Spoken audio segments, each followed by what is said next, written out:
الحمد لله نحمده ونستعينه ونستغفره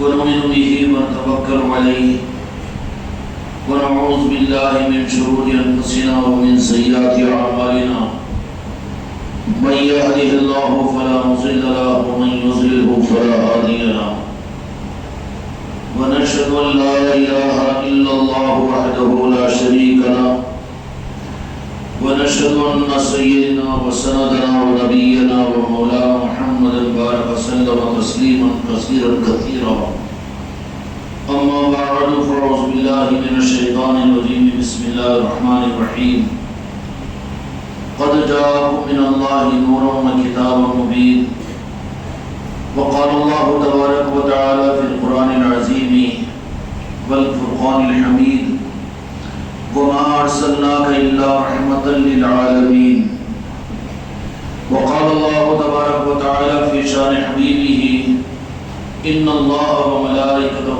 يصلون على النبي يا أيها الذين آمنوا صلوا عليه وسلموا تسليما اللهم صل على محمد وعلى آل محمد وبارك وسلم صلاة وسلام عليك يا رسول الله الصلاة والسلام عليك يا حبيب الله قابل قدر اور قابل احترام حضرات اکرام، جیسا کہ آپ حضرات اور ہم جانتے ہیں کہ آج ربیع الاول اور ربیع المنور کی چوتھی مجلس ہے، اور یہ سلسلہ اللہ کے فضل و کرم سے پہلے ربیع الاول اور ربیع المنور سے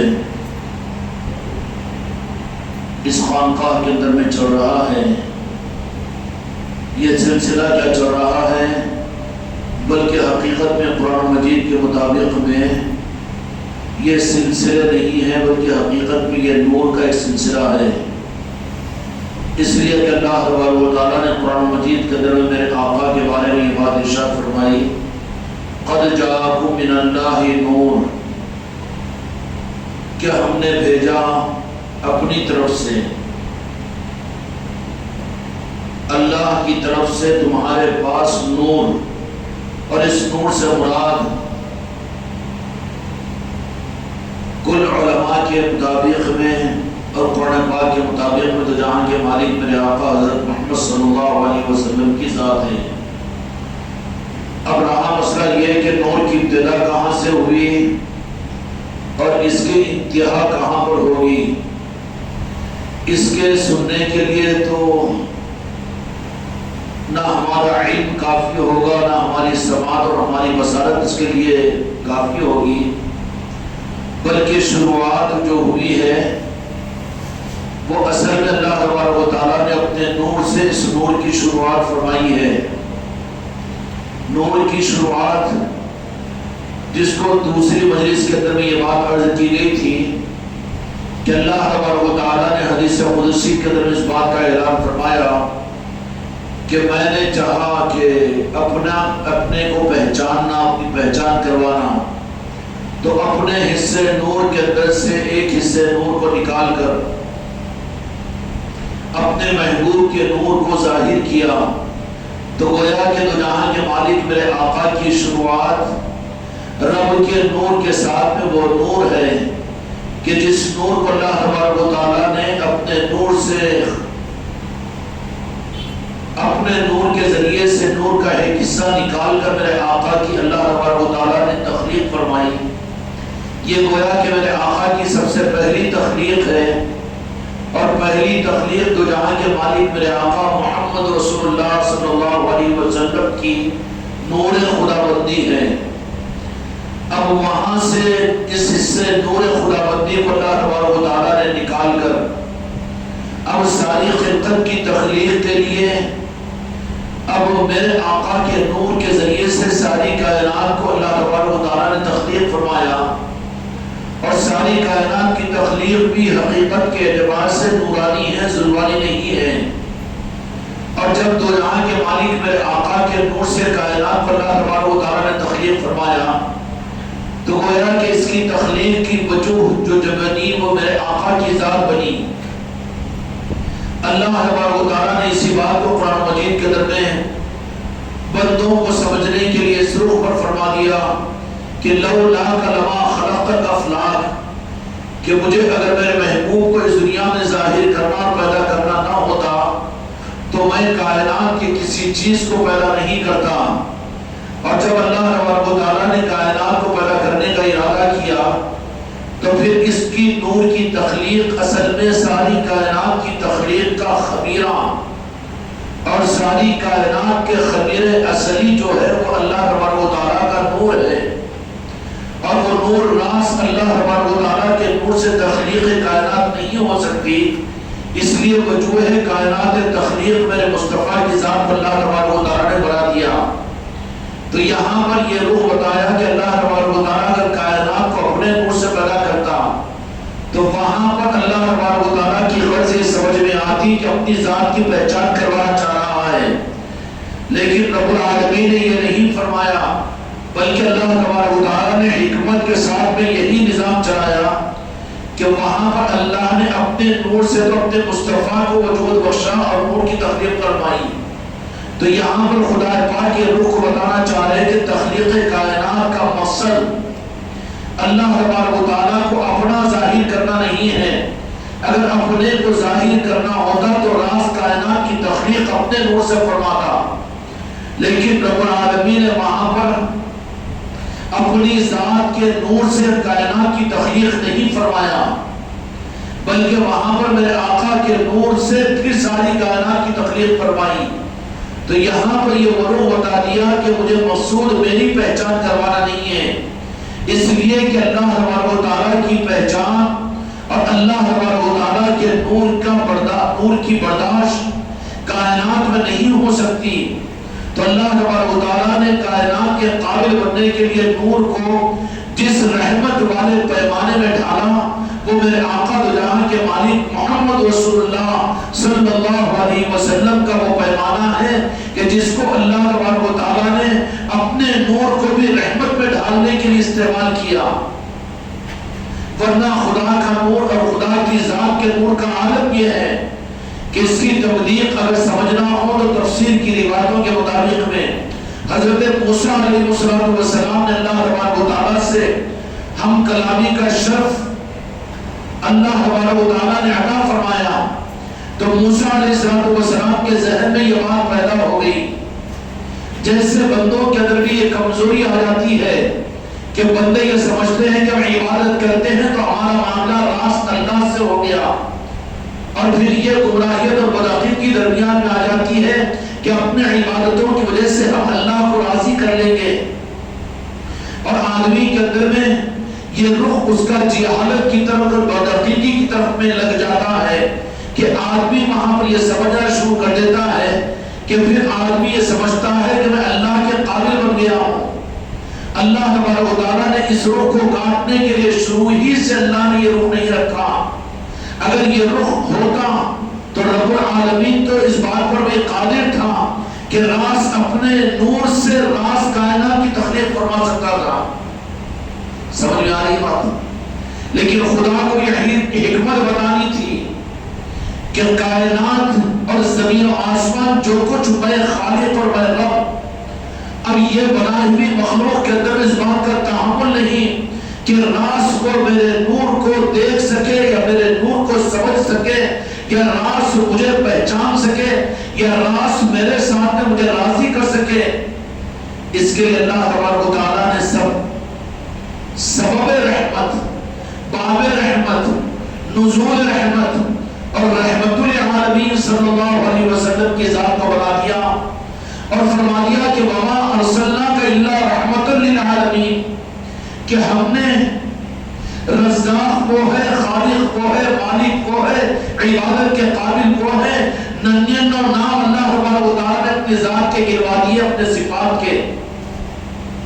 لیکن وہاں پر اللہ تبارک و تعالیٰ نے رحمت للعالمین کو جو کچھ بھی عطا فرما دیا جو رب کے پاس میں نہیں وہ میرے مصطفیٰ کے پاس میں ہے، اور جو میرے مصطفیٰ کے پاس میں ہے تو رب کا معاملہ یہ نہیں کہ میرے مصطفیٰ کو اللہ تبارک و تعالیٰ نے جو کچھ عطا فرما دیا اس کو پھر سے اپنی ذات کے ذریعے سے پہچان کرائے.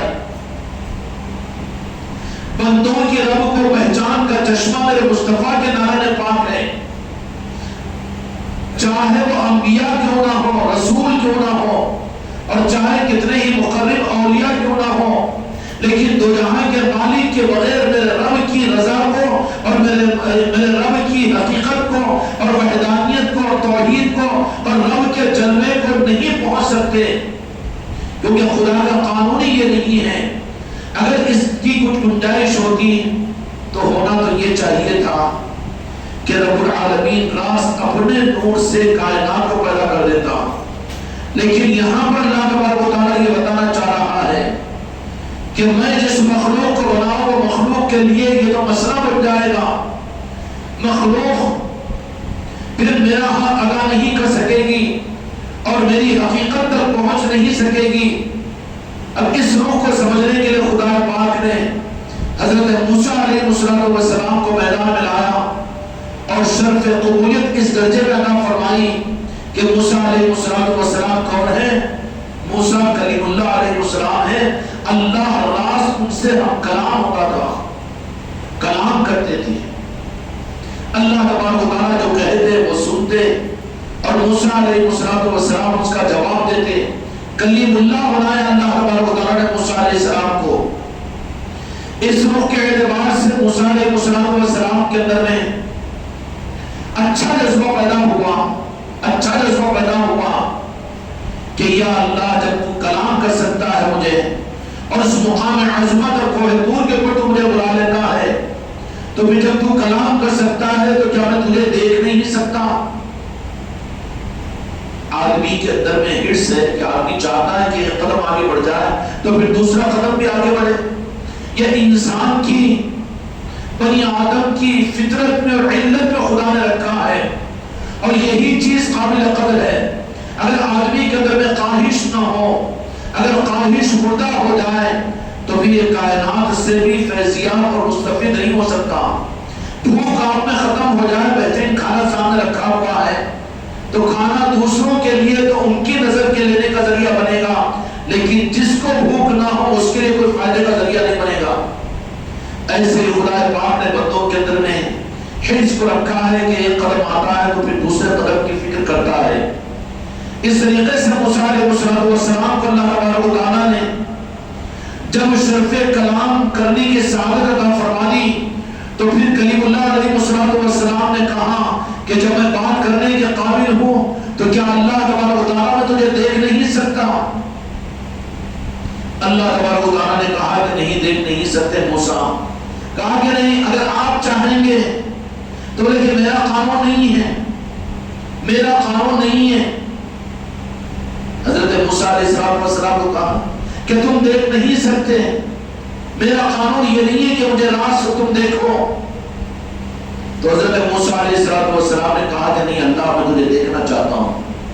اچھا، یہ خواہش اور تمنا موسیٰ علیہ السلام کی نہیں تھی، بلکہ امت کو بتلانا مقصود تھا اور امت کو بھی اس پردے کے اندر میں اپنے محبوب کی عظمتوں کو ظاہر کروانا مقصود تھا۔ موسیٰ علیہ السلام کے دل میں طلب پیدا ہوئی، کلام کا شرف مل رہا ہے لیکن بصیرت اور بصارت کی خواہش پیدا ہوئی کہ میں اپنی آنکھوں سے آپ کو دیکھوں گا اللہ تبارک و تعالیٰ۔ اچھا، یہ خواہش کوئی نعوذ باللہ نہ،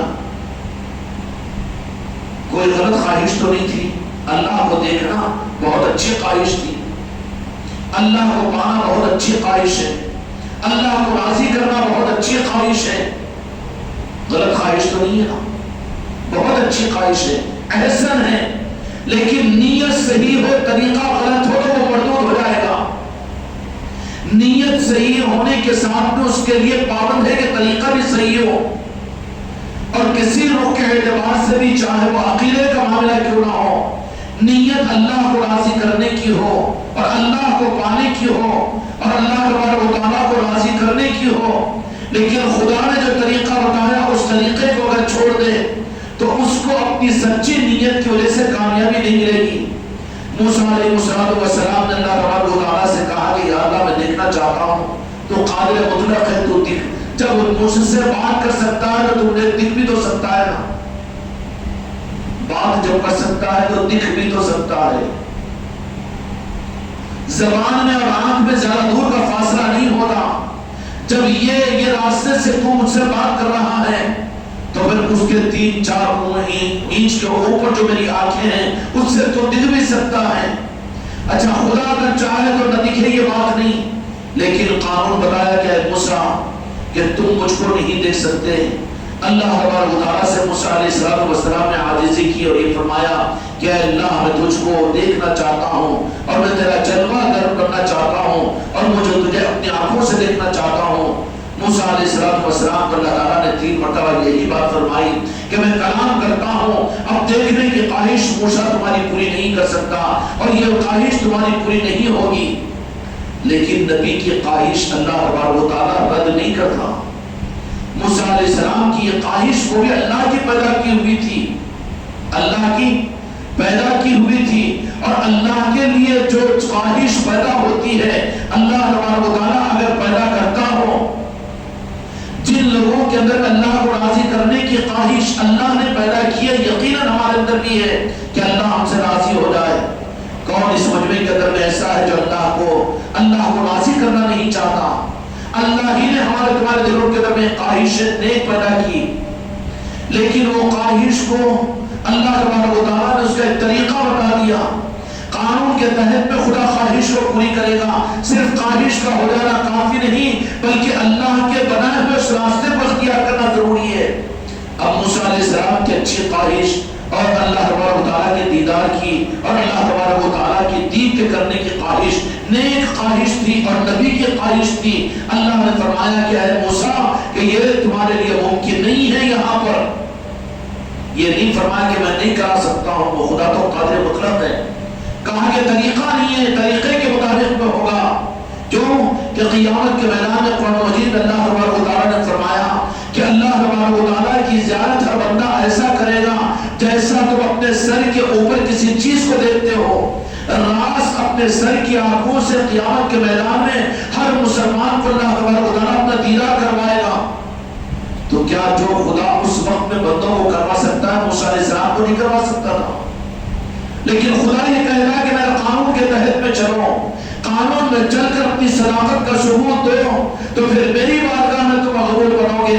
اگر تم نے صحیح خواہش بھی کی لیکن قانون کو اگر تم نے نظر انداز کیا تو میرے پاس سے تم مقبول نہیں بلکہ مردود بن جاؤ گے. کیا بن جاؤ گے؟ مردود بن جاؤ گے. کیا بنو گے؟ مردود بن جاؤ گے.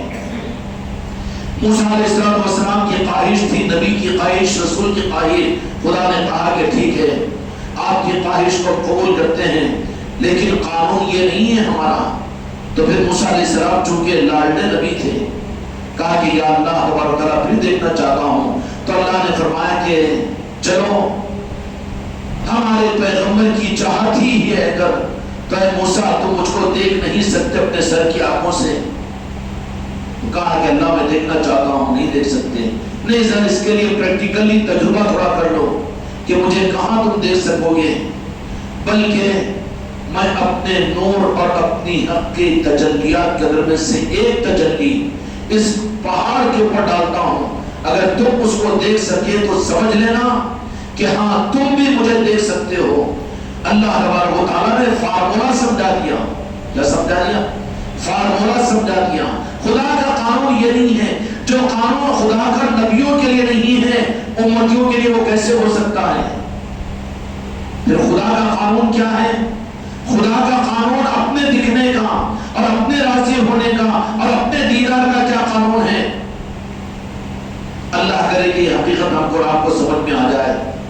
موسیٰ علیہ السلام کو اللہ تعالیٰ نے کہا کہ اپنے روح کو پھیرو. اس کے بعد نے کہا کہ دیکھو موسیٰ اپنی تجلیات کا کروڑواں حصہ اس پہاڑ کے اوپر ظاہر کیا تو اس تجلی کی اس نور کی تاب نہ لا کر موسیٰ پیغمبر اور نبی غش کھا کر گر گئے اور بعضی روایت اختلاف روایت کے ساتھ 40 دن تک بے ہوش رہے. صرف کیا تھا؟ اللہ کے تجلی کو دیکھ نہیں سکے. جو تجلی کو نہیں دیکھ سکے نور کی وہ ذات خدا کو کیا دیکھ سکیں گے؟ لیکن اللہ تبارک و تعالیٰ نے یہ کیوں کروایا؟ یہ انتظام تھا امت محمدیہ کے لیے. یہ انتظام تھا امت محمدیہ کے لیے. شروع وہاں پر کروایا اور اس کو بتلایا میرے مصطفیٰ کی ذات کے اوپر. اس بات کو آپ لوگ یاد رکھنا، ذرا ذہن میں رکھنا تاکہ کچھ حق سمجھ میں آ جائے. نتیجہ یہ نکلا کہ موسیٰ علیہ السلام جب تجلی کو دیکھا تو برداشت نہیں کر سکے، آنکھیں پلٹ گئی، آنکھیں پلٹ گئی. اور نتیجہ یہ نکلا کہ اسی تجلی کی حالت میں حضرت موسیٰ علیہ السلام کو دنیا کی کوئی چیز نظر نہیں آ رہی تھی. بنی اسرائیل پریشان ہو گئے. موسیٰ علیہ السلام کے ماننے والے، موسیٰ علیہ السلام کے ماننے والے کہ موسیٰ علیہ السلام جیسے کوہ طور سے نیچے اترے، بنی اسرائیلیوں نے جنہیں اپنے نبی کو اپنی نظروں سے دیکھا، جو حضرت موسیٰ علیہ السلام کو دیکھتا وہ بھی اندھا ہو جاتا. 1 2 10 20 بنی اسرائیل جتنے کے دیکھنے تھے، بعض روایتوں کے مطابق میں ہزاروں کی تعداد آتی ہے.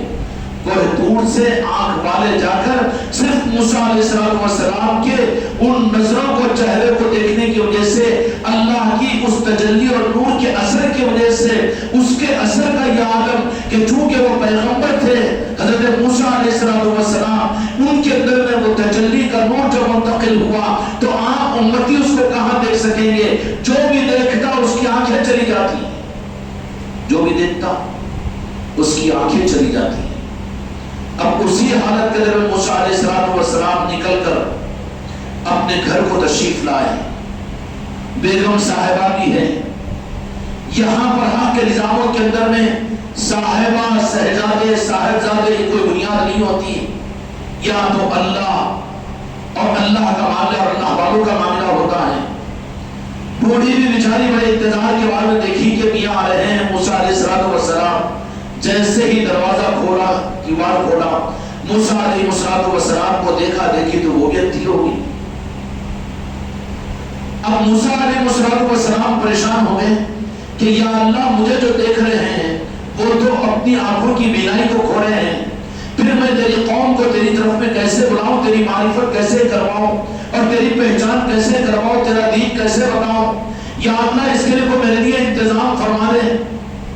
تو اللہ رب العالمین نے فرمایا کہ موسیٰ بہت دیر ہو گئی، لیکن اس کا انتظام یہ ہے، اس کا انتظام یہ ہے کہ جو لباس پہن کر آپ کوہ طور پر ہماری تجلی کی زیارت کیے تھے، اس لباس کا نقاب اپنے چہرے پر ڈال لو تو پھر قوم تم کو دیکھنے کے قابل ہوگی. اور جو اندھے ہو چکے ہیں وہ نقاب ان پر، وہ لباس کو اپنے ان کی آنکھوں پر لگانا شروع کرو. موسیٰ علیہ السلام نے اپنے استعمال کیے ہوئے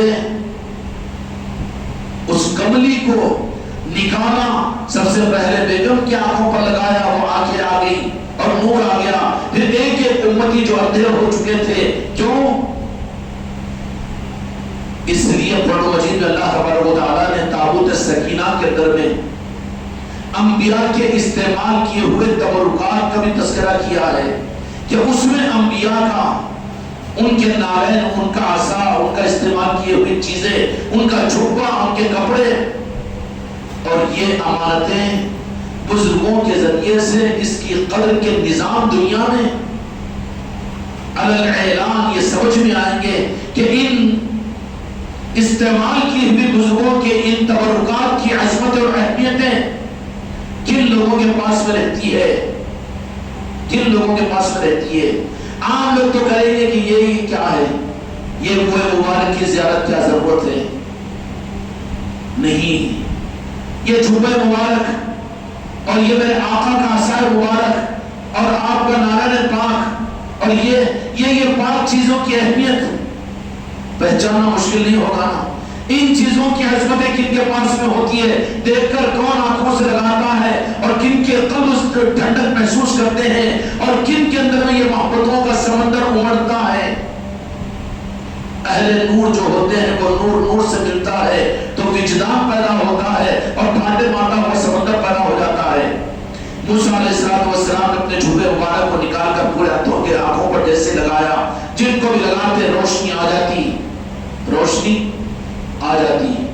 یہی تبرکات کا نظام اب پھر موسیٰ علیہ السلام سے نکل کر وہ تابوت سکینہ کے اندر منتقل ہوا.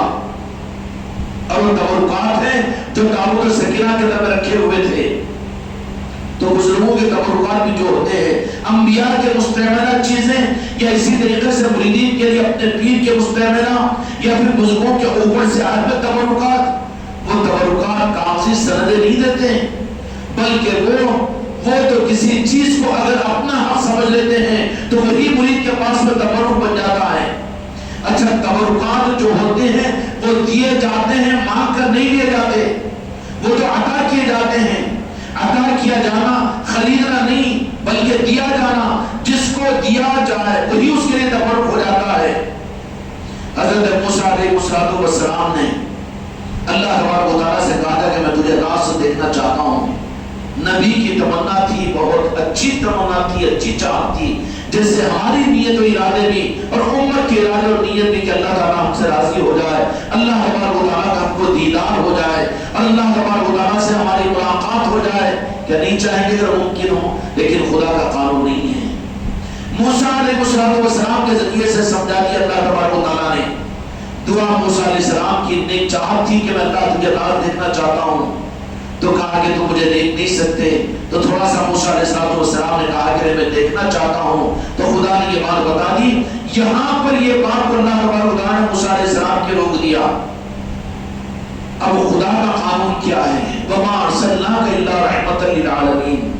اپنے دین کے لیے بھی، اپنی ذات کے وجدان کے لیے بھی، اپنی پہچان کے لیے بھی، عام امتیوں کو نہیں بلکہ نبیوں کے لیے بھی ذات مصطفیٰ کو بنایا ہے۔ خدا کی رضا، خدا کا دیدار، خدا کا معرفت اور خدا کی اصل پہچان اور خدا کی رضا راست کسی کو نہیں ملے گی، نبیوں کو بھی، بلکہ بواسطے مصطفیٰ کو ملے گی۔ اور جو اس چکر میں پڑ جائے کہ راست اللہ کا معاملہ، یہ راست والا معاملہ، اس کا موجد کون ہے معلوم ہے؟ اس کا پیغامبر کون ہے معلوم ہے؟ پیغامبر وہ نہیں، پیغامبر پیغام کا دینے والا، یا اس کا بانی کون ہے؟ راست کے کانسیپٹ کا مالک جو ہے وہ رحمان نہیں بلکہ شیطان ہے۔ اس نے سب سے پہلے یہ جرم کیا کہ راست اللہ تیرے معاملے کو، یہ واسطے کا معاملہ تیرے مصطفیٰ کا، تیرے محبوب کا نہیں بلکہ میرا معاملہ، تیرا معاملہ۔ وہاں سے اللہ تبارک و تعالیٰ نے فرمایا کہ جو راست میری طرف میں، کیونکہ اللہ کا مقصد ہی یہ نہیں ہے۔ اللہ کا مقصد، اور بچے، اللہ کا مقصد اگر اللہ کو اپنا پجوانا، اپنی پہچان کروانا ہوتا تو پھر وہ تو راستی کا معاملہ رکھنا، خدا کو تو قدرت ہے نا، نعوذ باللہ خدا محتاج نہیں ہے میرے مصطفیٰ کا، لیکن میرے مصطفیٰ کی عظمت کو، اللہ کا مقصد اپنے کو پجوانا اور اپنے کو ظاہر کرنا اور اپنی پرستش کروانا مقصود نہیں ہے، بلکہ وہ تو بڑا اور خدا ہے، رب ہے۔ قل هو اللہ احد اللہ الصمد لم یلد ولم یولد ولم یکن له کفوا احد۔ میرے محبوبہ فرما دیجئے کہ میں تو بالکل بے نیاز ہوں۔ پھر مولا تیری نیاز مندی کیا ہے؟ اللہ سے اگر پوچھو تو اللہ تبارک و تعالیٰ کہے گا میری نیاز مندی، میرا مقصد یہ ہے کہ میں اپنے محبوب سے جو محبت کرتا ہوں، میرے محبوب کی محبت کی جلوہ تم کرنے والے بنو، کیونکہ راست میں نے تمہیں کچھ نہیں دیا، سب کچھ بالواسطہ میرے مصطفیٰ کے دیا۔ نبیوں کو نبوت بھی میرے مصطفیٰ کی وجہ سے ملی۔ تو یہ مسلمان قرآن کو لے کر یہ سمجھنا شروع کر دے کہ راست اللہ کا معاملہ تو کتنا بڑا گمراہ ہوگا۔ یہ نبیوں کو نبوت میرے مصطفیٰ کے ذریعے سے اللہ نے دیا، تو امتیوں کو دین میرے مصطفیٰ کے بغیر ملے گا؟ اور جہاں پر راز کے راستے کے اندر میں میرے مصطفیٰ کو نہ رکھا جائے، وہاں خدا کی قسم ہدایت کا کوئی ذرہ نہیں ہے، چاہے قرآن ان کے پاس بھی کیوں نہ ہو اور بڑے عہدے اور چوبے، بڑے علم و عمل ان کے پاس بھی کیوں نہ ہو، لیکن خدا کا کانسیپٹ اور خدا کا قانون ہی نہیں ہے۔ خدا کا قانون اپنے کو ظاہر کروانا نہیں ہے، بلکہ خدا کا قانون ازل سے لے کر ابد تک جو ہے وہ اپنے محبوب کو ظاہر کروانا ہے۔ موسیٰ علیہ السلام کو کہا کہ ڈائریکٹ نہیں بلکہ انتظار کرو وقت کا، تو جہاں کے مالک میرے آقا دنیا جب تشریف لائے، ہزاروں برس کا زمانہ گزر گیا، موسیٰ علیہ السلام اپنی حیات ظاہرہ کو گزار کر اپنی قبر مبارک میں پہنچ گئے اور بہت لمبا عرصہ چلا گیا، کہا کہ انتظار کرو انتظار کرو۔ آخر میں میرے آقا کی بعثت اس روئے زمین کے اوپر ہوئی اور اور آپ صلی اللہ علیہ وسلم مکہ مکرمہ میں تشریف لائے. آپ کون ہیں؟ نور خدا ہیں. دو جہاں کے مالک کون ہیں؟ نور خدا ہے. نور خدا ہے. کیا ہے؟ نور خدا ہے. تشریف لائے مکہ مکرمہ کے اندر میں ظاہری بشریت کی صورت میں عظمتوں کے سارے نظاموں کو ظاہر کرتے ہوئے ساری سیڑھیوں کے اوپر نور کی پوچھاریں کرتے ہوئے آپ تشریف لائے. ہزاروں برس نبیوں کا زمانہ گزرا ہوا اور پھر حضرت دو جہاں کے مالک میرے آقا جب تشریف لائے اور آپ کے تشریف لا جانے کے بعد میں معراج شریف کے موقع پر دو جہاں کے مالک کو جب آسمانوں پر اللہ تبارک و تعالیٰ نے بلایا تو جاتے ہوئے موسیٰ علیہ السلام کی قبر پر سے دو جہاں کے مالک کا جب گزر ہوا تو دیکھا کہ موسیٰ علیہ السلام نماز میں مشغول ہیں. نماز میں تو امت پر نماز فرض نہیں، قبر میں فرض ہے کی دنیا میں ہے فرض، قبر میں تو نہیں. لیکن نبی کون سی نماز میں مصروف تھے؟ نبی کون سی نماز میں مصروف تھے؟ موسیٰ علیہ السلام. کس کو اللہ تبارک و تعالیٰ نے نماز کہا؟ موسیٰ علیہ السلام کی نماز کیا ہے؟ خدا کرے کہ اگر یہ حقیقت سمجھ میں آ جائے، یہ حقیقت سمجھ میں آ جائے تو اپنے عقیدوں کی بہت اچھی حفاظت ہو جائے گی. قبر میں موسیٰ علیہ السلام جو نماز پڑھ رہے تھے وہ کون سی نماز کہ رب نے کہا کہ اپنی قبر میں رہو اور ایک وقت آئے گا کہ میں اپنا دیدار راز تم کو عطا کروں گا. اور اس انتظار کی نماز موسیٰ علیہ السلام کی میرے مصطفیٰ کے دیدار کی قبر میں چڑھ رہی تھی. جب میرے آقا کی سواری براق کی وہاں سے گزری موسیٰ علیہ السلام کو اشارہ ہوا کہ پہنچنا ہے بیت المقدس کو. اور جب بیت المقدس پر پہنچے ہیں میں جس کو روح کے تمام انبیاء کرام علیہ السلام نے ہر نبی کی ہر رسول کی خواہش پوری ہو گئی. جلوہ نمائے خدا کے نور کو انہوں نے اپنی نظروں سے دیکھا، اپنی نظروں سے دیکھا. اور ظاہر کے اندر احتیاط کے پردے میں یہ کہ دو جہاں کے مالک امام ہیں بیت المقدس کے اندر میں اور تمام انبیاء کرام علیہ السلام آپ کے پیچھے سب بنا ہوئے مقتدی ہے. وہاں پر یہ امامت کا اعلیٰ درجہ آپ کو عطا کیا گیا. تو پھر جو نماز لینے کے لیے لانے کے لیے جا رہے ہیں وہ نماز بیت المقدس میں پڑھا کیا رہے تھے؟ کون سی نماز پڑھا رہے تھے؟ اور نماز ہے کیا؟ نماز کے بارے میں اشارہ میں احادیث میں جو فرمایا کہ نماز ایسی پڑھو، اصل نماز کی طرف میں اشارہ ہے کہ تم خدا کو دیکھ رہے ہو، خدا تم کو دیکھ رہا ہے. اس کے علاوہ نماز کچھ نہیں ہے. یہ ہمارے تمہارے رکوع اور سجدے کی اور اٹھک بیٹھک کی نماز یہ تو اٹکائے رکھنے کی ہے. اصل نماز تو نماز وہ ہے کہ چاہے پہلی رکعت نصیب ہو جائے، چاہے 500 برس کی نماز پڑھنے کے بعد بھی نماز نہ ملے، اس کا شمار خدا کی نظر میں نمازیوں میں نہیں ہوگا. کیوں؟ اس کی نماز قرار نہیں جائے گی جس میں دیدار خدا نصیب نہ ہو جائے. تم ایسی نماز پڑھو، بخاری شریف کی حدیث ہے کہ تم اللہ کو دیکھ رہے ہو اور کم از کم یہ کہ اگر یہ کیفیت حاصل نہ ہو تو تم کو اللہ دیکھ رہا ہے. کم از کم اللہ کو دیکھنا یا اللہ کے دیکھنے کا اپنے اندر استحضار پیدا کرنا، یہی اصل نماز ہے. موسیٰ علیہ السلام کی نماز جو چل رہی تھی وہ آسمانوں پر جو کوہ طور پر نظر نہیں آیا. اللہ نے کہہ دیا کہ قبر میں انتظار کرو، وہاں پر تمہارا کام بنے گا اور تم وہاں پر اس اپنے مقصد اور مراد کو پورا کریں گے. موسیٰ علیہ السلام نماز میں مشغول ہے. کون سے نماز میں؟ یاد مصطفیٰ میں مصروف تھے کہ وہ آئیں گے خاتم النبیین، اب ان کا دیدار کریں گے تو رب کا دیدار ہوگا. اور بیت المقدس کے اندر میں تمام نبیوں نے جو نماز ادا کی 2 رکعت والی تھی، 2 سجدے والی، ایک قائد اور قومے والی. اب ان تفصیلات میں ہم نہیں جائیں گے. اشارہ کر کے عرض کر دوں کہ انبیاء کرام علیہ السلام کے دلوں کی تمنا جو تھی وہ تمنا کے پورا کرنے کی نماز، یعنی راز رب کے نور کے دیدار کا یہ جو نماز نبیوں کی ادا ہوئی ہے جس کے لیے ہر نبی تمنا کیا کرتا تھا، وہ دیدار کی نماز ان کی بیت المقدس میں ہوئی. اور اسی لیے وہ جب نماز پوری ہوئی تو نماز کے بعد میں ہر نبی بیت المقدس کے منبر پر کھڑے ہو کر ثنائے خداوندی نہیں کیا بلکہ نعت مصطفیٰ کو دہرایا. آدم علیہ السلام بھی بیت المقدس کے منبر کی پہلی سیڑھی پر آئے تو میرے آقا کی عظمت میں نعت سنائی. حضرت نوح علیہ السلام بھی نعت سنائی. کیوں کہ مقصد پورا ہو گیا. جب مقصد پورا ہوتا ہے تو آدمی خوشی کے اندر میں نعمت کا شکرانہ ادا کرتا ہے نا.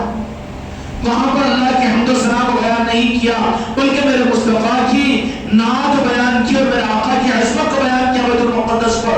بخاری اور مسلم کی ساری احادیث میں چیزیں موجود ہے کیونکہ مقصد پورا ہو گیا تھا اللہ تعالیٰ کے دیدار کا.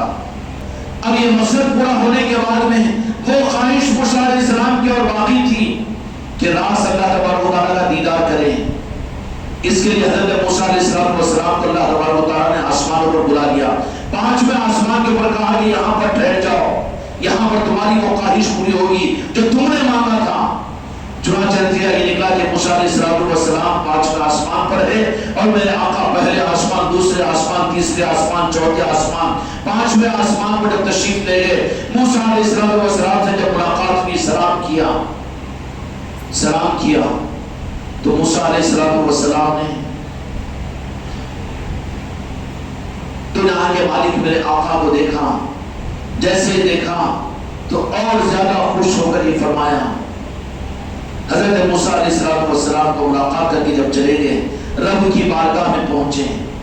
یہ مقام بہتیت کے اندر میں میرے مصطفیٰ کا جانا ہوا جہاں پر کوئی دوسرا رسول اور نبی بھی نہیں جا سکتا اور کوئی فرشتہ بھی نہیں جا سکتا. ایک دائرہ ہے عرش الہی کے اوپر, وہ مقام وحدیت کا ہے کہ جہاں پر کسی کی رسائی کسی کی پہنچ نہیں ہو سکتی.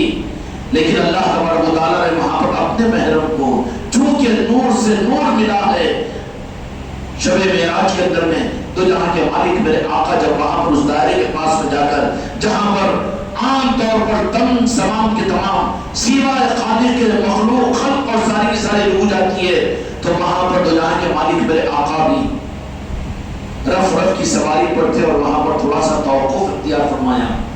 تو اللہ تبارک و تعالیٰ نے اندر سے کہا کہ رک جاؤ میرے محبوب, تمہارا رب صلاۃ میں مشغول ہے.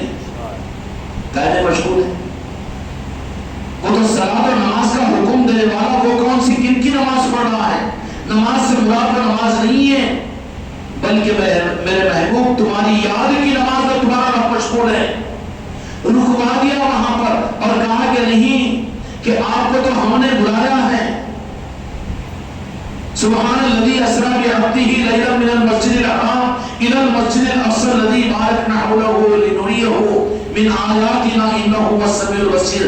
ہم نے بلایا ہے, یہ تم ایسے باعظمت مہمان ہو میرے مصطفیٰ کہ تم خود ہمارے پاس میں آ جاؤ. نہیں, تم قابل قدر مہمان ہو کہ میزبان رب العالمین خود لینے کے لیے اپنے آپ کو آگے تمہارے پاس میں لائے گا. تم نہ آنا بلکہ لینے کے لیے میں خود آگے آؤں گا.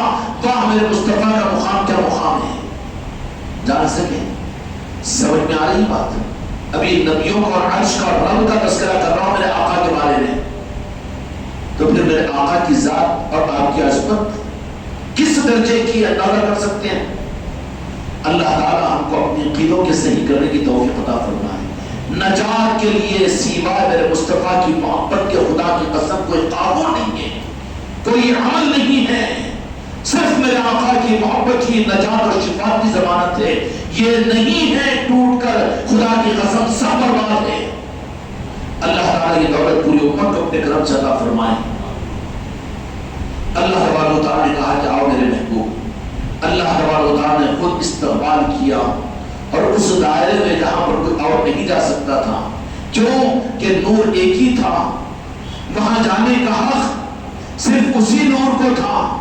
وہی نور اس بات کا تحمل تھا کیونکہ نور نور ہی ہے, وہی نور کا حصہ ہے. نور میں نور ملا جا کر نور میں نور ملا ہے. اور پھر اس نور کے ساتھ میں بشری جسم کو اللہ تبارک و تعالیٰ نے جو عطا فرما دیا, وہ بشری جسم بھی اتنا منور ہو گیا تھا, اتنا منور ہو گیا تھا کہ اس نور خدا بندی کے نور کے اثر کی وجہ سے آپ کی بشریت کے جسم کا کوئی وجود باقی نہیں رہا تھا. سمجھ میں ہی بات. سید کائنات ایک مرتبہ بیٹھی ہوئی تھی اپنی حجرے مبارکہ میں. دو جہاں کے مالک میرے آقا شہزادی سے بہت زیادہ محبت کیا کرتے تھے. لیکن اس کے بعد جیسے کچھ باہر گئی تو فوراً دوبارہ حجرے میں اپنے دو جہاں کے مالک کے حجرے میں جیسے داخل ہوئی تو دیکھ کر پریشان ہو کر فوراً نکل گئی باہر. تھوڑی دیر کے بعد میں کہا کہ بیٹا فاطمہ تھوڑی دیر پہلے تم آئی تھی؟ کہا کہ ہاں میں تو آئی تھی. تو یہ کیا منظر آپ نے دیکھا؟ تو کہا کہ زمین و آسمان تک صرف نور ہی نور ہے. اے میرے آقا دو جہاں کے مالک تو کیا ہوا؟ اس کے بعد پھر آپ کی زیارت میں نے کی تو کہا کہ ہاں حقیقت میری یہی ہے، حقیقت میری یہی ہے. جو میرے آقا کو نور نہ مانے اللہ ان کے عقیدوں کو صحیح کرے. بہت دور ہے، بڑی حقیقتوں سے دور ہے. اللہ تبارک و تعالیٰ پوری امت کے لیے اپنے محبوب کی عظمتوں کے نظام کو کھول دے. یہ محفل میلاد کیا ہے؟ نور کی خیرات مانگو. یہاں پر نور مصطفیٰ کو حاصل کرنے کے لیے بھیک مانگنے کے لیے آؤ. کیوں؟ علم تمہارے پاس میں ہے، قرآن تمہارے پاس میں ہے، شریعت کے نظام تمہارے پاس میں ہے، پانچوں وقت کی نمازیں تمہارے پاس میں ہیں، زکوٰۃ کے مسائل تم جانتے ہو، رمضان کے روزوں کی حقیقت کو تم جانتے ہو. لیکن جس چیز کی کمی ہے، جس کی خیرات کو مانگنا ہے، جس کے بغیر کوئی کوچ قابل قبول نہیں، اس خیرات کے مانگنے کے لیے محفل میلاد ہے. کیوں آتے ہو محفل میلاد کے اندر میں؟ علم اضافے کے لیے غلط نیت ہے تمہاری، وقت گزارنے کے لیے غلط نیت ہے، ثواب کے حاصل کرنے کے لیے بہت چھوٹی نیت ہے تمہاری. بلکہ آؤ تو یہاں پر اس نور کے ذرے کی خیرات کے لینے کے لیے کہ نورانی محفل میں نور کے ہونے کا تذکرہ ہوگا اور اپنے دل کو کاسے فقیری بنا کر اس نور کی خیرات کو لینے کے لیے ہم آئیں گے. اور اس کے لیے سب کچھ اہتمام ہے یہاں پر، اس کے لیے ہی نورانی نظام. اور جہاں پر نور کا نظام ہوتا ہے ظاہری طور پر بھی اللہ تبارک و تعالیٰ یہی چاہتا ہے کہ وہاں پر روشنی ہو، وہاں پر خوشبو ہو، اور وہاں پر لوگوں کے روح اور لوگوں کے دلوں کو لگنے کا سامان بھی ہو. اس لیے تو لائٹوں کی تیاری ہے، اس لیے تو مائک کا انتظام ہے، اس لیے تو نعت مصطفیٰ کا پڑھنا ہے، اور اسی لیے تو مٹھائی کا کھانا ہے، اور اسی لیے تو عطر لگوانا ہے. اس لیے کہ اللہ تبارک و تعالیٰ نے بھی مسجدوں کو اپنا گھر بنایا ہے، بیت اللہ کے بیٹیاں قرار دیا ہے. تو پھر ان گھروں کے اندر بدبودار چیزوں کو کھانے کو منع کیا، بلکہ عود کی دھونی خوشبو کی دھونی کو دینے کا حکم فرمایا. اور اللہ تبارک و تعالیٰ خوشبو کو پسند کرتا ہے، نور کو پسند کرتا ہے. تو پھر یہ کیا بات ہوگی کہ نور والوں کا تذکرہ ہو اور وہاں پر اندھیرے میں لائٹیں بند کر کے کی جائے؟ نہیں، بلکہ وہاں پر تو روشنیوں کا ہی انتظام ہونا چاہیے. اور یہ انتظام کیوں کیا جائے؟ یہ لائٹیں کیوں لگوائی جائیں؟ یہ لائٹیں ہی تو بتا دے گی ظاہر والوں کو کہ تم نور سے خوش ہونے والے ہو یا نور کے نظام سے دل میں تمہارے نفاق ہے، یہ پہچان کروا دی جائے گی. کیوں کہ خوشبو ہوتا ہے جو واقعتاً خوش ہونے والا ہو، اپنا ہو. اپنوں کی اور پراؤں کی پہچان کے لیے تو یہ نظام ہے. اس میں معلوم ہو جائے گا ہمارا تمہارا دل اگر ان چیزوں سے خوش ہو رہا ہے، اور پھر اپنی ذات کے اعتبار سے بھی اپنے گھروں میں بھی اس کا اہتمام کر رہے ہیں، اور جو ہو رہا ہے خوش ہو رہا ہے اور دل لگ رہا ہے یہاں پر، تو یہ اپنے نورانی نسبتوں کے ہونے کی سند ہوگی. ورنہ یہ چیزیں اس کے لیے گلے میں اٹکے گی، ٹھسکے لگیں گے اس کو. اتنا نہیں ہونا، یہ کیوں ہو رہا ہے، یہ کیوں ہو رہا ہے؟ بابا تو نہیں کر رہا ہے، کیوں پریشان ہو رہا ہے؟ کیوں یہ بے چینی تیرے لیے؟ تو جب موسیٰ علیہ السلام پانچویں آسمان پر اللہ نے کہا کہ یہاں پر ٹھہرنا، اور اس وقت میں تو تم میرا ڈائریکٹ جلوہ دیکھنا چاہو تو میں نے نہیں کروایا، بلکہ وہاں غش کھا کر گرے میرے تجلی کو دیکھ کر بھی تو دیکھنا کہ میرے پاس سے میرا محبوب آئے گا. تو جب مجھ سے راست میری ملاقات ہوگی تو اس وقت میں میرے مصطفیٰ کو دیکھنا، مجھے دیکھنا ہے موسیٰ. تو موسیٰ علیہ السلام نے بھی پلان بنایا، نبی اور رسول ہے. کیا کیا کہ اچھا ایک بار دیکھ لوں چلے جائے تو مسئلہ نہیں. اس کے لیے کیا کیا موسیٰ علیہ السلام؟ اللہ نے سجایا اور القا فرمایا کہ موسیٰ علیہ السلام چونکہ دو جہاں کے مالک اپنے امت پر بڑے مہربان ہیں، امت کا کوئی عنوان بول کر موسیٰ کو بار بار دیکھو. کہا کہ جیسے 50 وقت کی نمازوں کو لے کر آئے تو موسیٰ علیہ السلام نے کہا کہ اے محمد صلی اللہ علیہ وسلم، اللہ نے آپ کی امت کو کیا تحفہ دیا؟ تو دو جہاں کے مالک میرے آقا نے فرمایا کہ 50 وقت کی نمازیں اے میرے آقا محمد رسول اللہ صلی اللہ علیہ وسلم، میری امت پر 2 وقت کی نمازیں فرض تھی تو پڑھ نہیں سکی، امت کے حال پر کرم کیجئے، رب کی بارگاہ میں جائیے اور پھر معافی اور اس میں تخفیف کروائیے۔ اللہ کے پاس میرے مصطفیٰ جا رہے ہیں، پھر اللہ سے ہم کلام ہو رہے ہیں، وہ نور بے پردہ ہو کر پھر موسیٰ علیہ السلام کے پاس میں آ رہا ہے۔ موسیٰ علیہ السلام کو جو ہزاروں برس انتظار کرنا پڑا، وہ نور خدا کا راز نظارہ ہو رہا تھا میرے مصطفیٰ کے چہرے پر اور جن کو بشارتوں میں میرے مصطفیٰ نظر آ جائے، خدا کی قسم نور خدا ہوتا ہے وہ، اور جن کو دو جہاں کے مالک میرے آقا اپنی حیات میں اپنے نظروں سے اپنے دیدار کی سعادت، اور خدا کی قسم یہ چیز ہے کہ ہر امتی کو اگر ایمان والا ہوگا، مسلمان نہیں لیکن کوئی مومن اس وقت تک مرے گا نہیں جب تک کہ میرے آقا اس کو اپنا دیدار نہ کرا دے۔ کیوں کہ قبر میں پہچاننا پڑے گا، اس کو پہچاننا پڑے گا، پہچانے بغیر وہ کیسے پہچانے گا دیدار کے بغیر؟ کسی نہ کسی صورت میں اپنا دیدار ہر ایمان والے کو میرے مصطفیٰ کرواتے ہیں۔ ہزاروں طریقے ہیں میرے مصطفیٰ اپنے دیدار کے کرانے کے، ہزاروں طریقے ہیں۔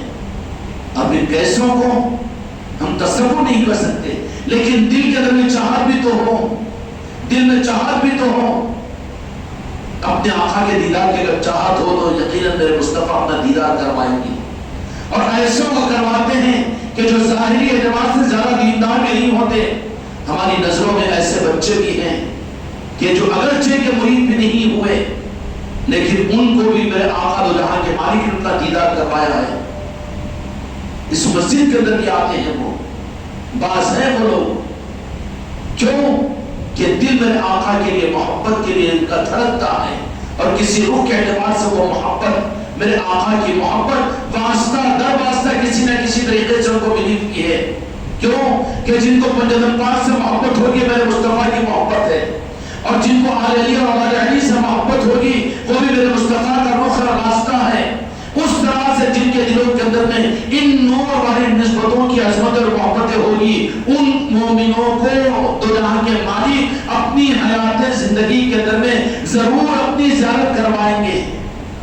اس لیے دیدار کی دعائیں مانگنی چاہیے، دیدار کی تمنائیں کرنی چاہیے، مگر اس کے لیے وہ راستہ اختیار مت کرو کہ بازار میں کتاب ملتی ہے تو ہر جمعرات کو رات میں 3 رکعت نمازیں پڑھ کے 5000 مرتبہ یہ درود شریف پڑھ لو، تو تم میرے آقا کو مجبور کر سکتے ہیں کہ وہ آ کر تم کو زیارت کروائے؟ وہ تو مختار ہے، وہ دیدار نہیں ہوگا، وہ تو کسی ایک روح کا کہ تم نے درود پاک پڑھی اس کو اس کی نور کی ایک شکل بن کر تم کو دیدار ہوگا۔ وہ میرے مصطفیٰ کا حقیقی دیدار نہیں بلکہ صفت کا دیدار ہے، درود کا دیدار ہے۔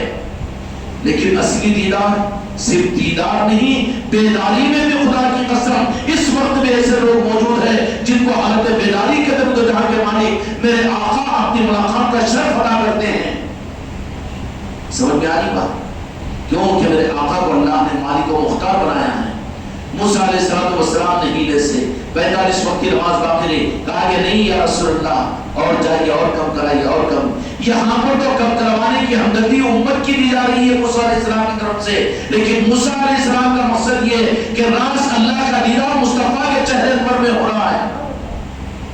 وہ تمنا پوری ہوئی اتنے سالوں کے بعد، اور وہ سلسلہ نور جو جہاں کے مالک میرے آقا کا چلا، حضرت آدم علیہ السلام سے جو چلا ہے، وہ حضرت آدم علیہ السلام سے ہوتے ہوئے بنی ہاشم کے اندر میں، اور آگے چلتے چلتے چلتے چلتے یہ سلسلہ دو جہاں کے مالک میرے آقا کی طرف جو منتقل ہوا، ہمارے آقا کے جد اعلیٰ بنی ہاشم میں حضرت ابراہیم علیہ السلام کی آل ہے۔ آپ حضرات یہاں کی مجلسوں میں آ کر ان چیزوں کو سن رہے ہوں گے کہ اللہ تبارک و تعالیٰ نے نوازشوں کے لیے کس طرح کا معاملہ اپنے محبوب کو دنیا میں ظاہر کرنے کے لیے نور کا نظام کیا چلایا۔ ذوق ہونا چاہیے، طلب ہونا چاہیے، دل کی ایک لگن ہونی چاہیے۔ اگر وہ محبت کا دروازہ دل کا اگر کھولو تو یقیناً دو جہاں کے مالک میرے آقا اپنی محبت کو ضرور ہمارے اور آپ کے دلوں کے اندر پیدا کریں گے۔ اس لیے میرے آقا کے شجرے مبارکہ کو بھی تھوڑا سا سن لے عظمت اور تبرک کے ساتھ۔ دو جہاں کے مالک میرے آقا محمد رسول اللہ صلی اللہ علیہ وسلم بن عبداللہ، آپ کے ظاہری طور پر والد بزرگوار کا نام کیا نام ہے؟ عبداللہ بن عبد المطلب بن ہاشم بن عبد مناف بن قصی بن کلاب بن مرہ بن کعب بن لوئی بن غالب بن فہر بن مالک بن نظر بن ابن کنانہ بن خزیمہ بن ملرکہ بن الیاس بن مزر بن نزار بن معاد بن عدنان۔ میرے آقا کا یہ سلسلہ نسب ہے جو حضرت اسماعیل علیہ السلام سے چلا ہے۔ آپ بنی ہاشم ہیں، آپ کیا ہیں؟ بنو ہاشم ہیں، اور وہ بنو اسماعیل ہیں۔ حضرت ابراہیم علیہ السلام کے جو شہزادے تھے حضرت اسماعیل علیہ السلام، یہ ظاہری طور پر اس دنیا کے اندر میں اس نسب میں آپ تشریف لائے حضرت اسماعیل علیہ السلام، اس لیے آپ کو بنو اسماعیل کہا جاتا ہے۔ اور باقی حضرت ابراہیم علیہ السلام کے دوسرے صاحبزادے حضرت اسحاق علیہ السلام، ان سے جو سلسلہ چلا دنیا میں ان کو بنی اسرائیل کہا جاتا ہے، ان کے بیٹے اسرائیل، ان کی آل۔ اور یہ یہودی وغیرہ جو ہے موسیٰ علیہ السلام وغیرہ جو ماننے والے ہیں، یہ لوگ بنو اسرائیل کے اندر میں ہیں، یہ لوگ یہودی بنی اسرائیل میں ہیں، اور ان کو عداوت کی بنیاد میرے آقا سے کہ ہم بنی اسرائیل میں ہیں، حضرت اسحاق علیہ السلام کی اولاد ہے، اور دو جہاں کے مالک میرے آقا بنو اسماعیل میں تشریف لائے، یہ اعزاز ہمارے حصے میں نہیں رہا، اس لیے عداوت کی انہوں نے یہودیوں کی، اسرائیلیوں کی عداوت میرے آقا کے ساتھ، اس کی وجہ یہ کہ وہ ناواقف ہے یہ بات نہیں، بلکہ واقف ہو کر عداوت کی انہوں نے۔ اگر محبت کرتے تو وہ بھی محروم نہیں ہوتے۔ تو آپ بنو اسماعیل میں ہیں، اس طریقے سے یہ سلسلہ نسب آپ کا ظاہری طور پر ہے دو جہاں کے مالک میرے آقا کا۔ اور جتنا یہ سلسلہ ہے یہ سارا کا سارا نورانی سلسلہ ہے۔ کون سا سلسلہ ہے؟ نورانی سلسلہ ہے۔ اور پھر یہ نورانی ظاہری طور پر بھی آپ کی نورانیت ظاہر ہوئی ہے، آپ کی نورانیت ظاہر ہوئی ہے۔ کس طریقے سے؟ حضرت خواجہ ابو مطلب کے بارے میں آتا ہے کہ حضرت خواجہ ابو مطلب آپ کی دادا مبارک ہے۔ کون ہے؟ دادا ہیں آپ کے، اور آپ کے شہزادے حضرت عبداللہ ہیں، اور پھر آپ کے نسب میں دو جہاں کے مالک میرے آقا تولد ہوئے ہیں نا، یہ سلسلے میں سب تو معلوم ہے خواجہ ابو مطلب کا۔ خواجہ ابو مطلب یہ بنو اسماعیل میں ہونے کے حیثیت سے مکے کی تبلیغ بھی اسی خاندان کے اندر موجود تھی، اس لیے کہ وہ نور عالم کی سرداری کا بنو اسماعیل کے ذریعے سے خواجہ ابو مطلب کے پاس پہنچا تھا۔ اور خواجہ ابو مطلب دادا ہونے کی حیثیت سے آپ کے ساتھ وہ نور کے نظام اس طرح کے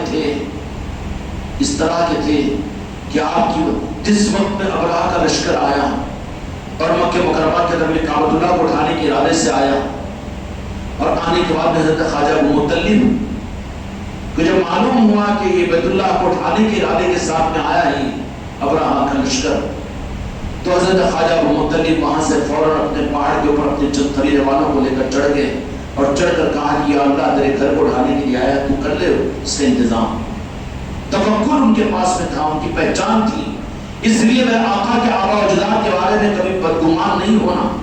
وہ اور لوگ ہیں جو یہ کہتے ہیں کہ خواجہ ابو طالب نعوذ باللہ بغیر ایمان کے دنیا سے گئے، ارے وہ تو امین تھے ایمان کے، اسلام کی شروعات ان کے گھرانے سے ہوئی، اور جن کے گود میں جن کو تو جہاں کے مالک کی خدمت کا موقع ملا، جن کے دستر کی رونق میرے مصطفیٰ بنے ہو، کہ نعوذ باللہ میرے آقا کسی، ہم نہیں کہہ سکتے نا کہ کسی غیر ایمان والے کے پاس میں آپ کی تولی اور آپ کو رکھا گیا ہو، آپ نے اس کے گود میں پرورش پائی ہو، نہیں، پاک ہے آپ کا نسب۔ خواجہ ابو مطلب کا معاملہ یہ تھا، اتنا توکل کہ ابراہ کا لشکر نے دیکھا، اور اس نے دیکھا فوراً حضرت خواجہ ابو مطلب کے چہرے کو دیکھتے ہی پیشانی مبارک کے اندر میں جس نور کو دیکھا، تو ابراہ اپنے جاہ و جلال کے ساتھ اپنے اونٹ پر، سفید اونٹ تھا وہ، اور بہت بہادر اونٹ تھا جس کے بارے میں بڑا مشہور تھا کہ 1,000 اونٹوں کے اوپر وہ غالب رہا کرتا تھا۔ جیسے ہی خواجہ ابو مطلب کو کہا کہ آپ سے بات کرنے کے لیے ہمارے پاس میں آئیے، تو کہا خواجہ مطلب نے فرمایا کہ ہم نہیں آئیں گے، اگر بات کرنا ہے تو تم ہمارے پاس میں آئیے۔ تو چنانچہ وہ مجبور ہو کر اپنے اونٹ کو لے کر، اور میں سمجھ رہا تھا کہ اونٹ کی وحشت کو دیکھ کر یہ فوراً میرے سامنے گر جائیں گے، جیسے اس بار پر خواجہ مطلب کے پاس میں آیا تو ابراہا تو بعد میں، لیکن اس کا اونٹ حضرت خواجہ مطلب کو جیسے ہی دیکھا اپنی پیشانی کو خواجہ مطلب کے قدموں پر ڈال دیا۔ ابراہا پریشان ہو گیا کہ یہ معاملہ کیا ہوا۔ اس کے بعد میں حضرت خواجہ مطلب نے فرمایا کہ نہیں، تم جس کام کے لیے اپنا کام کر لو۔ تو بولے کہ بیت اللہ کی تولیت تمہارے پاس میں نہیں، اس کی فکر تم کو نہیں ہے۔ تو بولے کہ میرا گھر نہیں ہے، وہ میں مالک نہیں ہوں، جو مالک ہے وہ انتظام کر لے گا۔ چنانچہ وہ ابراہا کا وہ واقعہ سورہ فیل کے اندر جو اللہ تعالیٰ نے بیان کیا، اس کے بعد خواجہ عبداللہ علیہ السلام کا معاملہ ہے۔ حضرت خواجہ ابو مطلب کو اولاد نرینہ اولاد نہیں تھی، انہوں نے منت مانی کہ یا اللہ کعبے کی تولیت کا مسئلہ ہے، مجھے نرینہ اولاد عطا فرما دے۔ تو یوں فرمایا، منت بھی یوں مانا کہ مجھے اگر نرینہ اولاد ہوگی تو ایک نرینہ اولاد کو میں تیرے نام پر قربان کروں گا۔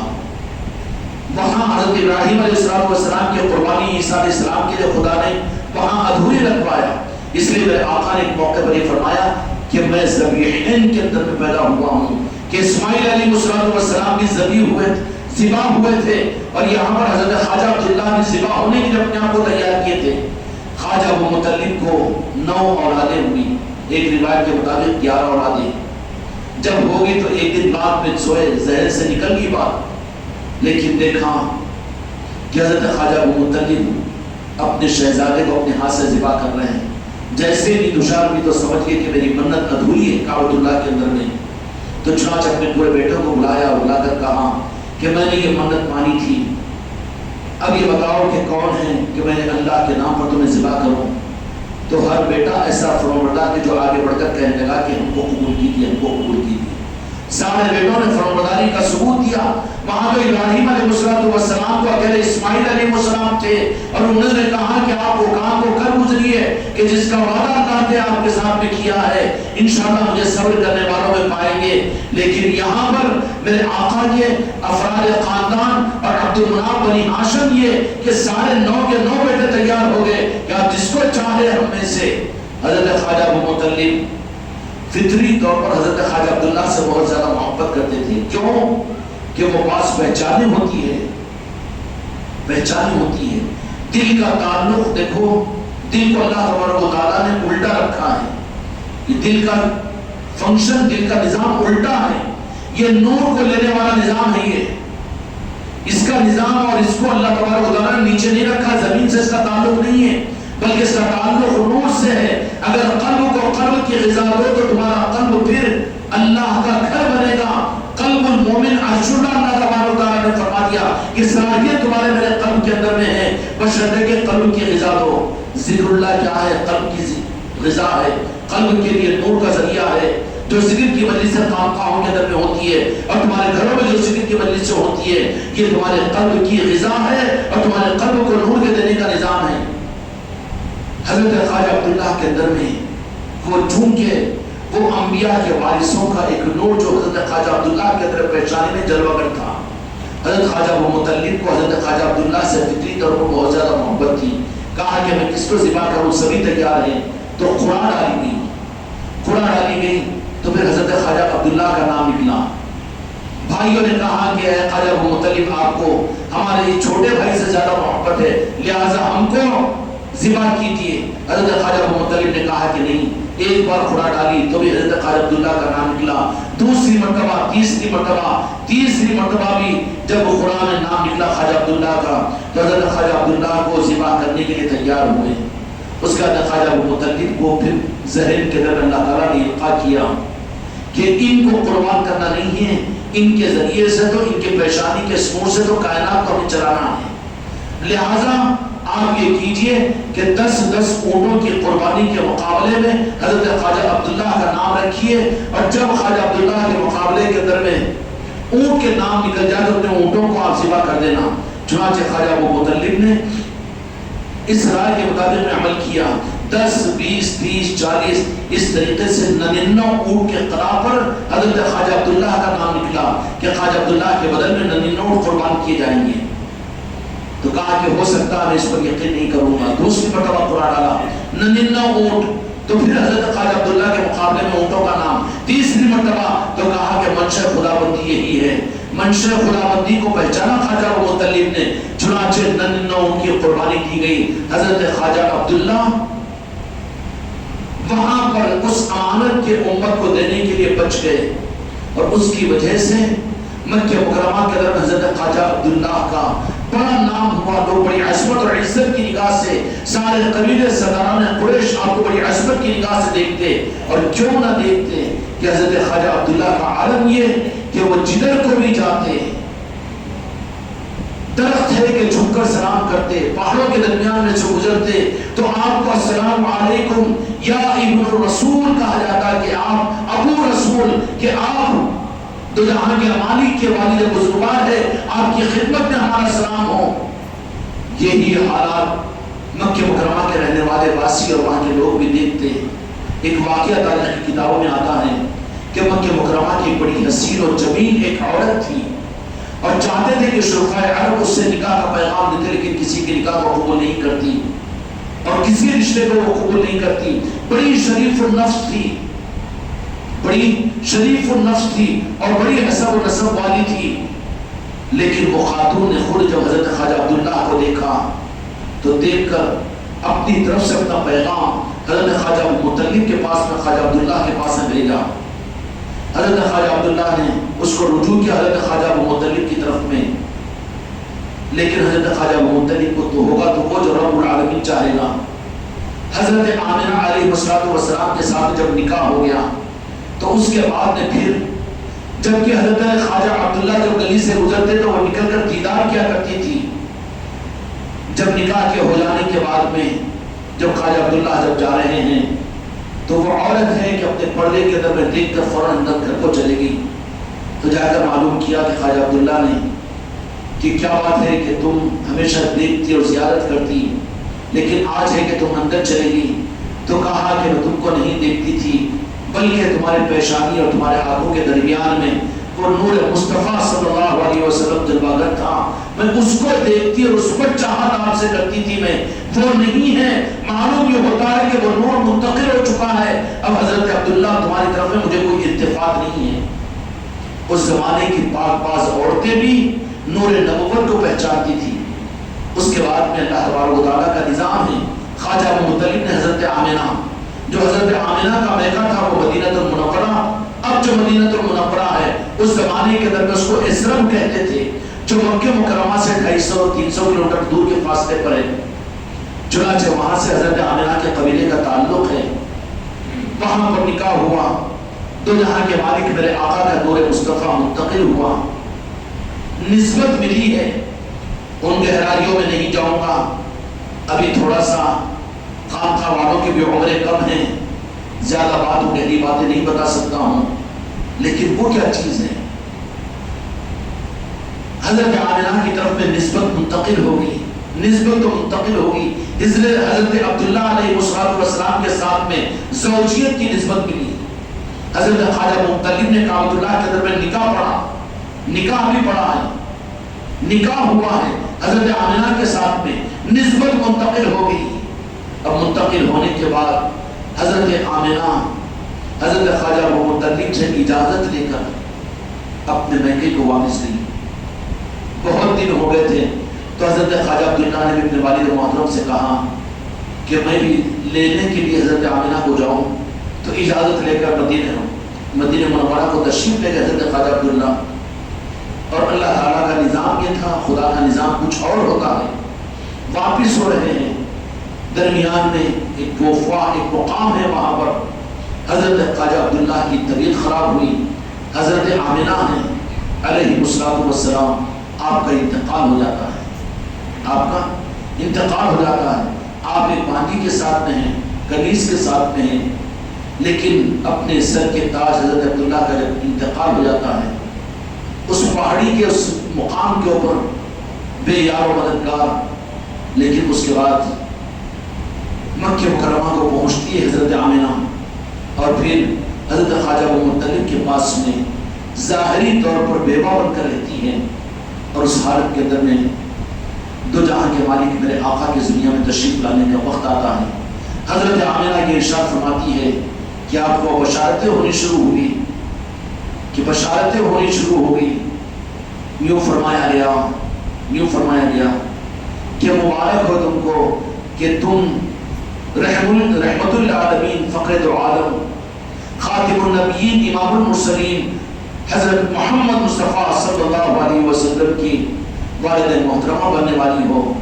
اس طریقے سے بشارتیں، انبیاء اکرام علیہ السلام کی بشارتیں، حضرت مریم علیہ السلام کی بشارت اور حضرت آسیہ علیہ السلام کی بشارتیں، حضرت آمنہ فرماتی ہے کہ عجیب حالات میرے ساتھ میں چلتے رہے، عجیب حالات میرے ساتھ میں چلتے رہے۔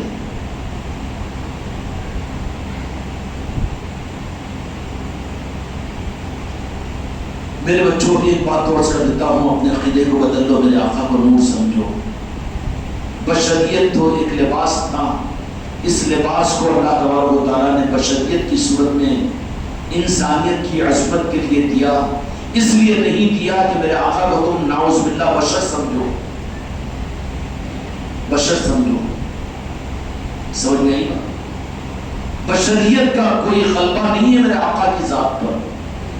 میرے آقا خود یہ ارشاد فرماتے ہیں، آج یہ بات بہت مجبور ہو کر اپنے بچوں کے عقیدے کے روح کو صحیح کرنے کے لیے بالجبر، مجھے معلوم ہے کہ میری روح پر بوجھ پڑ رہا ہے، لیکن عرض کر رہا ہوں کہ میرے آقا کو بشر اگر سمجھ لو اور وہی غلط عقیدہ تم کو پھر میرے آقا کی عظمتوں کے قبول کرنے سے دور کرے گا، پھر تم بشر سمجھ جاؤ گے، بشر سمجھ جاؤ گے۔ عام نبیوں کو تم بشر نہیں بلکہ میرے آقا کے نور کا حصہ کہتے ہو، تو ظالموں اپنے عقیدے کو صحیح کرو، میرے آقا کو صرف بشر کہہ دینا خدا کی قسم بڑی گستاخی ہے، گمراہیت ہے، بہت زیادہ بدعقیدگی ہے، اور یہ عقیدہ تمہاری قبر میں بھی قبول نہیں کیا جائے گا۔ میرے آقا نور ہے۔ دو جہاں کے مالک میرے آقا نے فرمایا کہ مجھ کو اپنے پر قیاس مت کرو کہ میں کھاتا نہیں ہوں لیکن میں کھلایا جاتا ہوں، میں سوتا نہیں ہوں میں سلایا جاتا ہوں، اور میرے آقا ظاہری طور پر استراحت فرماتے، نیند ہوتی، لیکن وہ ساری باتوں کو آپ نیند کی حالت میں جو کچھ ہوتا اٹھ کر بیان فرما دیتے اور فرماتے میرے آقا کہ اپنے پر مجھے قیاس نہ کرنا، اس لیے کہ ہماری آنکھیں سوتی ہیں لیکن ہمارا قلب نہیں سوتا۔ بشریت کس روح سے میرے آقا کو سمجھو گے؟ بہت اچھا لفظ کہ قرآن پاک کی آیت کو لا کر امت کو عقیدے کو خراب کیا جاتا ہے، انا بشر مثلکم یوحا، قرآن پاک کی آیت ہے، قل انا بشرکم، میرے محبوب آپ فرما دیجئے، کیونکہ ام سابقہ کے بعض نبیوں کو انہوں نے نبی ماننے کے بجائے خدا کہہ دیا تھا، تو میرے محبوب آپ ذرا خلاصہ کر دیجئے، آپ تو میری پہچان ہو کہ آپ کے بارے میں بھی وہ خدا نہ کہہ دے، اس لیے میرے محبوب آپ فرما دیجئے کہ میں خدا نہیں ہوں، اللہ نے کہا خدا نہیں ہوں، کہہ دو آپ، تو میرے مصطفیٰ نے بیان کیا۔ اب اس آیت کو لے کر آپ بشر تھے، نعوذ باللہ، آپ بھی کھاتے تھے، آپ بھی پیتے تھے، اور آپ بھی سوتے تھے، اور آپ نے بھی ازواج مطہرات کو، بیوی بچوں کے نظام کو مدینے میں، اور یہ نہیں، میرے آقا کو بشر نہ مانو۔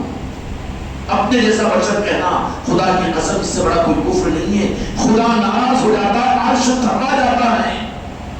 خدا کی قسم ہماری حفاظت تو یہ ہے کہ ہم بشریت کو بھول جائیں اور صرف نور کو یاد رکھیں۔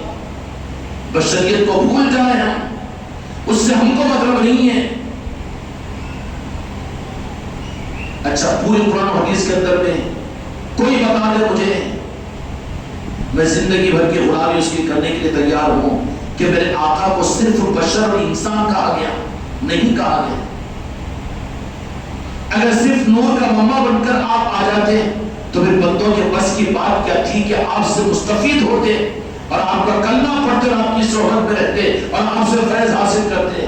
مشکل تھا نا، مشکل تھا نا، اس لیے اللہ تبارک و تعالیٰ نے اپنی رحمت کی چادروں میں میرے آقا کے جسم مبارک اور بشریت کو بشریت مت کہو بلکہ رحمت کہو۔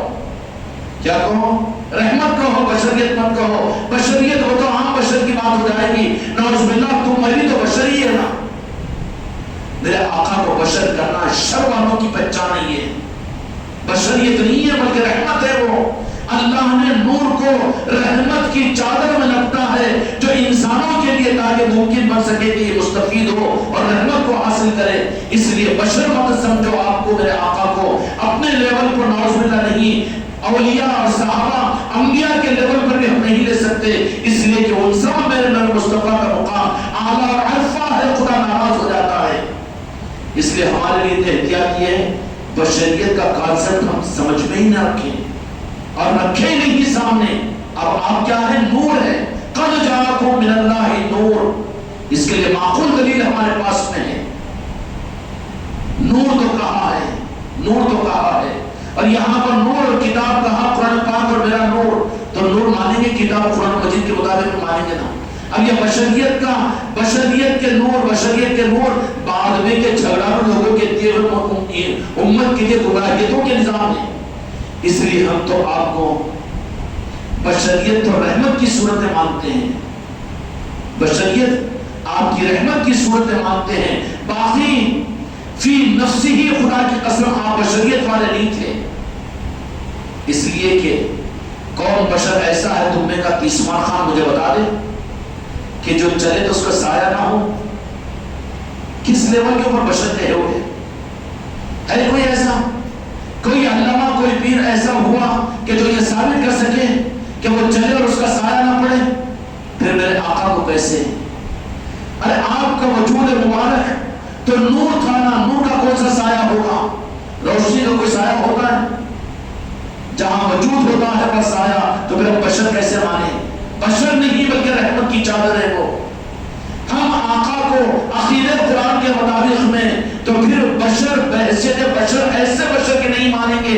ہم بحیثیت بشر رحمت کی صورت میں مانیں گے کہ اللہ تبارک و تعالیٰ نے نور کو ہمارے خاطر رحمت کی چادر میں لپیٹ کر دیا ہے. کہنے دیا تحفہ اگر کبھی مقدس کسی کو دینا اگر ہو تو پھر آپ کیا کہتے ہیں؟ تحفہ چھوٹا رہتا ہے لیکن اوپر سے بڑے خوبصورت. اس کے اوپر کپڑے لپٹتے ہیں، کیا کیا کرتے ہیں؟ پیکنگ کرتے ہیں اچھی. کیوں؟ تحفہ ہے. خدا کی قسم رب العالمین اپنے محبوب کو ہمیں دیا تو بشریت کے کور میں لپیٹ کر دیا. ہم بشر نہیں مان سکتے، ہم تو نور ہی مانیں گے. پھر آپ کا وجود عبداللہ کے دلارے، آمنہ کے لال، یہ بشریت کی صورت میں نہیں رحمت کی صورت میں ہے. خدا کی قسم ہم بشر نہیں مان سکتے، ہم تو رحمت مانیں گے آپ کو. رحمت اس لیے کہ اگر آپ کو نور راست اگر بنا کر ظاہر کر دیا جاتا تو ہم اور آپ تو قریب ہی نہیں جا سکتے، مستفید ہی نہیں ہو سکتے، ہم تو فائدہ ہی حاصل نہیں کر سکتے. اس کی اور ایک مثال دے دو سمجھنے کے لیے، عقیدے صحیح کرنی. خدا کی قسم میں کامیاب ہو جاؤں گا یہ 10 روزہ مجالس کے اندر میں اگر یہ رخ تمہارے کو اگر حقیقت میں سمجھ میں آ جائے تو کانوں سے نہیں ذرا دل سے سنو اور اپنے عقیدے کو صحیح کرو. اگر آپ کو کوئی بشارت نہیں، آپ کا پیر اعتماد کرنے والے پیر کے اوپر آپ کی بول دیں کہ تم کو مبارک ہو نرینہ اولاد میں دے رہا ہوں، ہے نا؟ پیر پر یقین بھی کر لے، اعتماد بھی کر لے، بھروسہ بھی کر لے. پھر کیا ہوا؟ انتظار نہیں ہوا نا، نہیں تیرے کو ہو گیا نا بیٹا، ہو گیا. کیسا؟ بھروسہ کر، تیرے کو روح کی صورت میں تیرا بیٹا ہے. کیا کرے گا؟ انہیں لے لے گی. اور جی کدھر ہے؟ کہاں ڈھونڈو؟ رنجن میں ڈھونڈو، مرغی کھوڑا میں ڈھونڈو، گھر میں ڈھونڈو، قبرستان میں ڈھونڈو. روح لے کر کیا کرے گا؟ تو پھر دعا کی قبولیت کے لیے اعزاز یہ ہوگا کہ اولاد ملے. روح اور اس کے لیے جسم تو ہوگا ہی ہوگا. جسم کے ساتھ میں روح ہے تو ہمارے لیے قابل قبول ہے، وہ قابل دل کی تسکین کا سامان ہے. خالی روح ہو تو بھروسہ تو کر لیں گے کہ روحانی تجھے 10 بیٹے میں نے دے دیا، لیکن کہا کہ حضرت 10 بیٹے نہیں، ایک بیٹا ہی ہوگا جسم کے ساتھ میں ہونا. کیوں کہ جسم کے ساتھ میں ہو تو میں اپنا لال کہوں سے اپنا بیٹا کہوں اور بیٹے سے میں محبت کروں اور بیٹے کا پیار مجھے ملے اور میرے باپ ہونے کی محبت اس کو ملے. سمجھ میں آئی بات؟ ویسے ہی اللہ تبارک و تعالیٰ نے میرے آقا کو جو بشر کہا ہے، رحمت کی چادر کی وجہ سے بشر کہا ہے. اگر رحمت کی چادر کو بھول کر بشر کر کہنا شروع کرو تو اللہ اگر خالی روح کے اعتبار سے میرے مصطفیٰ کو اس دنیا میں رکھ دے تو وہ تو روح مصطفیٰ تو خدا کی قسم کائنات کے ذرے ذرے میں موجود ہے، لیکن وہ تمہارے میرے لیے تسلی کا سامان کہاں ہوتی؟ اس رحمت کی چادر میں لپیٹ کر میرے مصطفیٰ کو تم کو مجھ کو دیا اس لیے کہ میرے آقا سے محبت کرو، میرے آقا کو اپنا دل و جان کا مالک سمجھو، اور میرے محبوب کو تم اپنا محبوب بناؤ، اور تم میرے محبوب کی اپنے زندگی کے ہر عمل میں ان کی تابعداری کو ان کے اپنے محبت کا مرکز بناؤ۔ رحمت کی چادر میں لپیٹ کر دیا ہے اپنے محبوب کو۔ یہ ہے بشریت۔ بشریت یہ خاص کچھ نہیں ہے، اللہ نے تم پر ہم پر کرم فرما کر بشریت کی صورت میں بشر نہیں بلکہ رحمت کی چادر ہے۔ سمجھ میں آئی بات؟ ورنہ آپ بشر نہیں ہیں، آپ قانون کے عقیدے اور عقیدے کے خلاف نہیں، دینے تو فتویٰ مجھے کوئی بات نہیں، لیکن ایک بات سمجھانا چاہ رہا ہوں کہ جن بدزبانی کے ساتھ بھی کہا جاتا ہے کہ آپ بھی تو بشر تھے، آپ بھی تو کھاتے تھے، آپ بھی تو پیتے تھے، الیاذ باللہ ونعوذ باللہ، اپنے جیسا بشر کہنے والا شیطان جرات نہیں کر سکتا۔ اس زمانے کا مسلمان خبیث کر رہا ہے یہ بات۔ میرے آقا کو بشر نہیں بلکہ رحمت مانیں گے ہم۔ اس لیے اعلیٰ حضرت عاشق رسول نے اس معاملے کے اندر اچھی بات فرمائی کہ تمہارا کرم ہے مدینے والوں کہ اللہ سے اگر آپ کہتے تو کسی اور بھی مخلوق میں آپ پیدا ہو سکتے تھے، لیکن تم نے حضرت انسان میں پیدا ہونے کو اللہ سے مان کر ہم انسانوں کے اوپر تم نے کرم کر دیا ہے۔ تو اس لیے میرے آقا کو بشری صورت کے اندر انسانوں کی صورت میں جو اللہ تعالیٰ نے بھیجا یہ رحمت کی صورت ہے، بشریت کی صورت نہیں۔ اچھا، اور ایک بات اشارے میں امانت کے درجے میں، بس عقیدیوں کی طرف نہیں جانا، اپنے جیسا بشر سمجھنا خدا کی نظر میں یہ لعنتی اور ملعونی عقیدہ ہے۔ اس سے اپنے آپ کو بچاؤ۔ کسی مناسبت کے ساتھ بھی بشریت کا کوئی ثبوت میرے مصطفیٰ کی ذات میں نہیں مل سکتا۔ مل سکتا ہے جب مل ہی نہیں سکتا تو پھر آپ کو صرف بشر سمجھنا یہ بہت بڑا گناہ ہے۔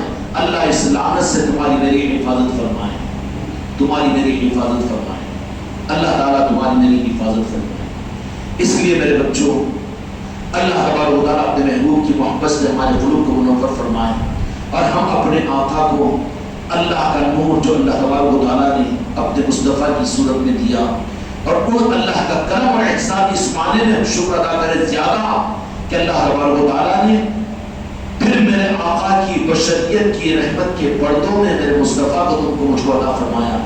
اب میرے بندوں کہ تم کو میں نے اپنے محبوب کو عطا کر دیا اور رحمت کے پردے میں جاؤ گنبد خضرا کو دیکھو اور محبت کرو، میرے مصطفیٰ کے جلوے کو دیکھو اور محبت کرو، اور میرے محبوب پر درود پڑھو اور محبت کرو۔ اللہ تبارک و تعالیٰ تو نے اپنے محبوب کو رحمت کے پردے میں ہمیں کیوں دیا؟ اس لیے دیا کہ تم ان سے محبت کرو۔ کہے کے لیے دیا؟ تم ان سے محبت کرو تو اس کے بدلے میں ملے گا کیا؟ میں اپنے محبوب سے جو محبت کرتا ہوں، اگر تم محبت کرو گے تو میرا محبوب مرکز بنے گا۔ تم بندے ہونے کی حیثیت سے میرے محبوب سے محبت، اور میں رب ہونے کی حیثیت سے اپنے محبوب سے محبت، میں تم کو اپنا بنا لوں گا، میں تم کو اپنا بنا لوں گا، اپنے محبوبین کے اندر میں تمہیں شامل کر لوں گا۔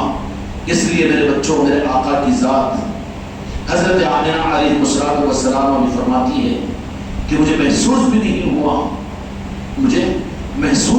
ہوا کہ تو جہاں کے مالک میرے آقا جس طریقے سے عام بشروں کے اس دنیا میں آنے کا نظام ہوتا ہے، تو جہاں کے مالک میرے آقا کا کوئی نظام ایسا منظام نہیں تھا، وہاں پر ایسا کوئی نظام نہیں تھا۔ حضرت آمنہ کی روایت احادیث کی کتاب میں بھری پڑی ہوئی ہے۔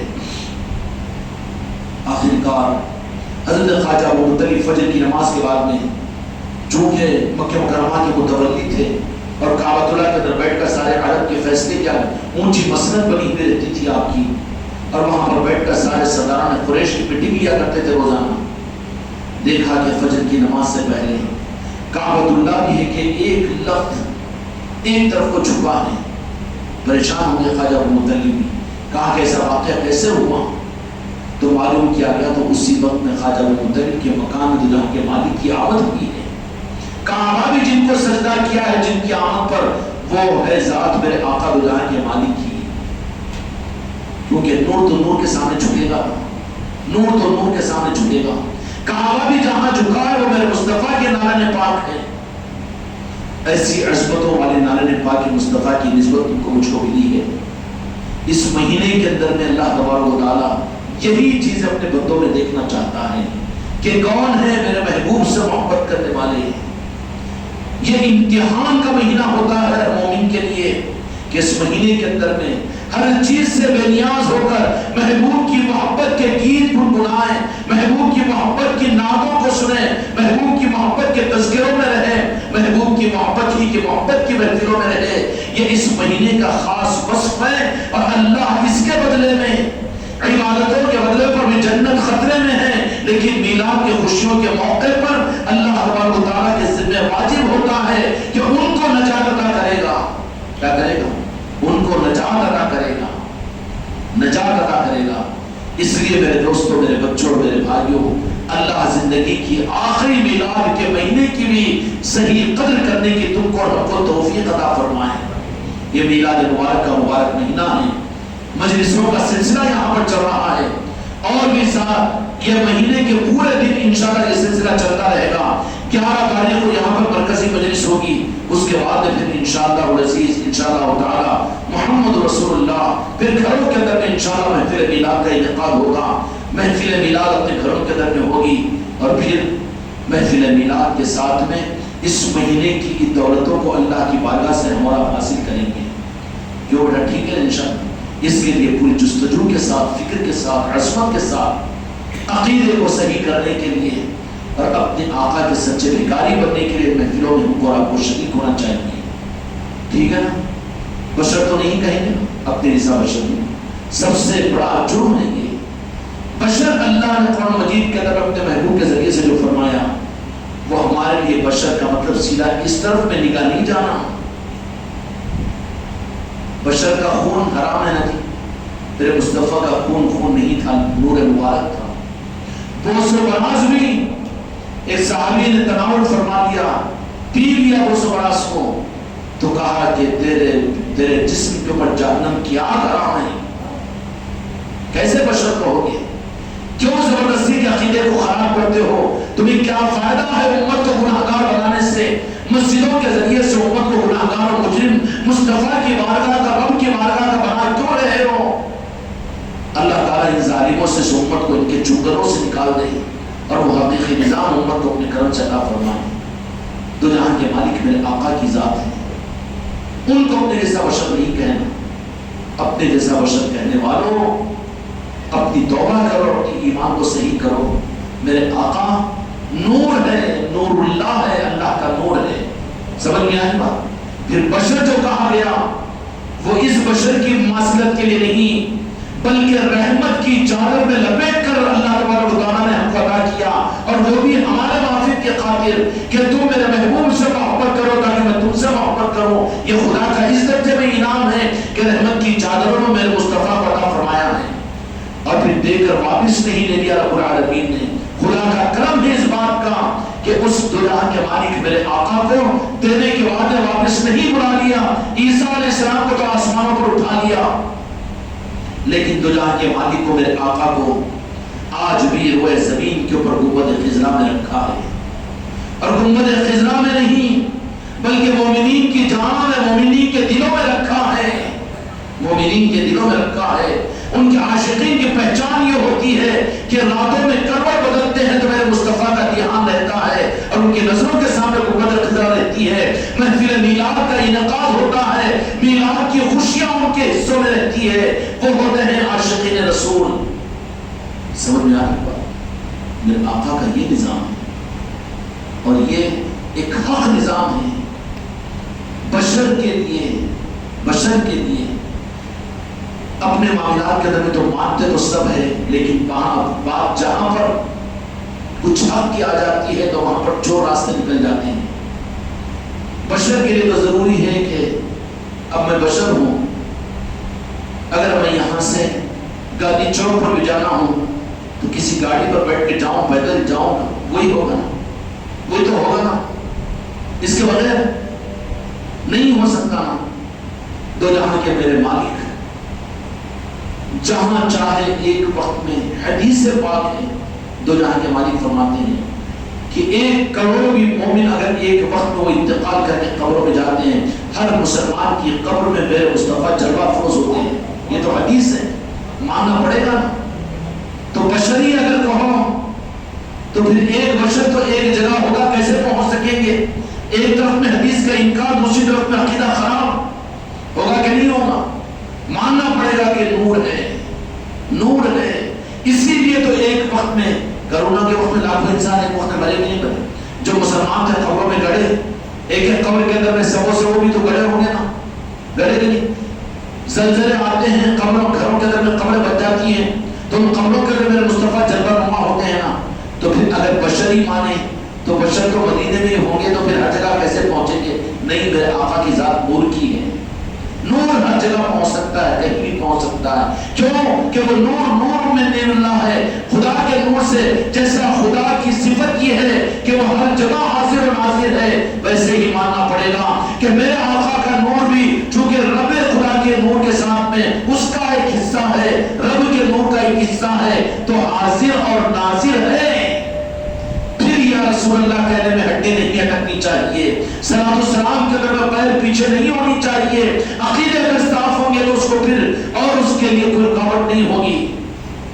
یہ نہیں خالی ہم سنی جماعت کے ساتھ سلام پڑھتے یا رسول، نہیں، حق کی بنیاد ہے یہ. نہیں تو پھر انکار کرے گا تو مسلمان کہاں رہے گا وہ؟ اگر بشری مانے، جو سامنے ہو اس کو یاد ہونا چاہیے، جو غیر ہو اس کو نہ ہونا چاہیے. تم غیر سمجھتے نہیں کہ اللہ کا نہیں، اللہ کے نور کا ایک حصہ ہے. تو اللہ کے نور کی خصوصیت یہ ہے کہ وہ ہر جگہ حاضر و ناظر ہے، ہر جگہ حاضر و ناظر ہے.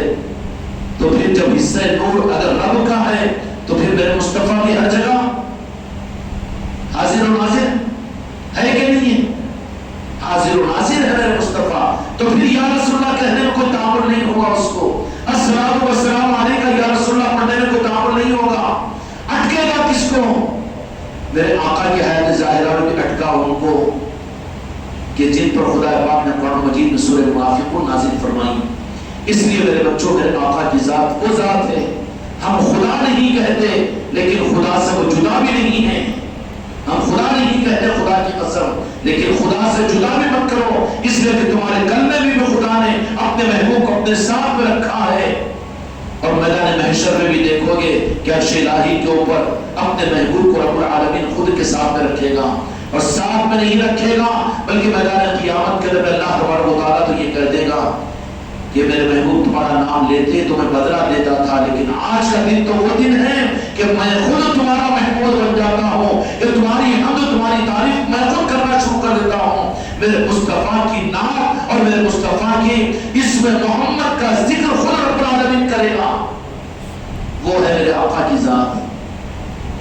تو حاضر و ناظر کا معاملہ بھی صاف ہوا کہ نہیں ہوا؟ نہیں تو حدیث کا انتظار ہو جائے گا.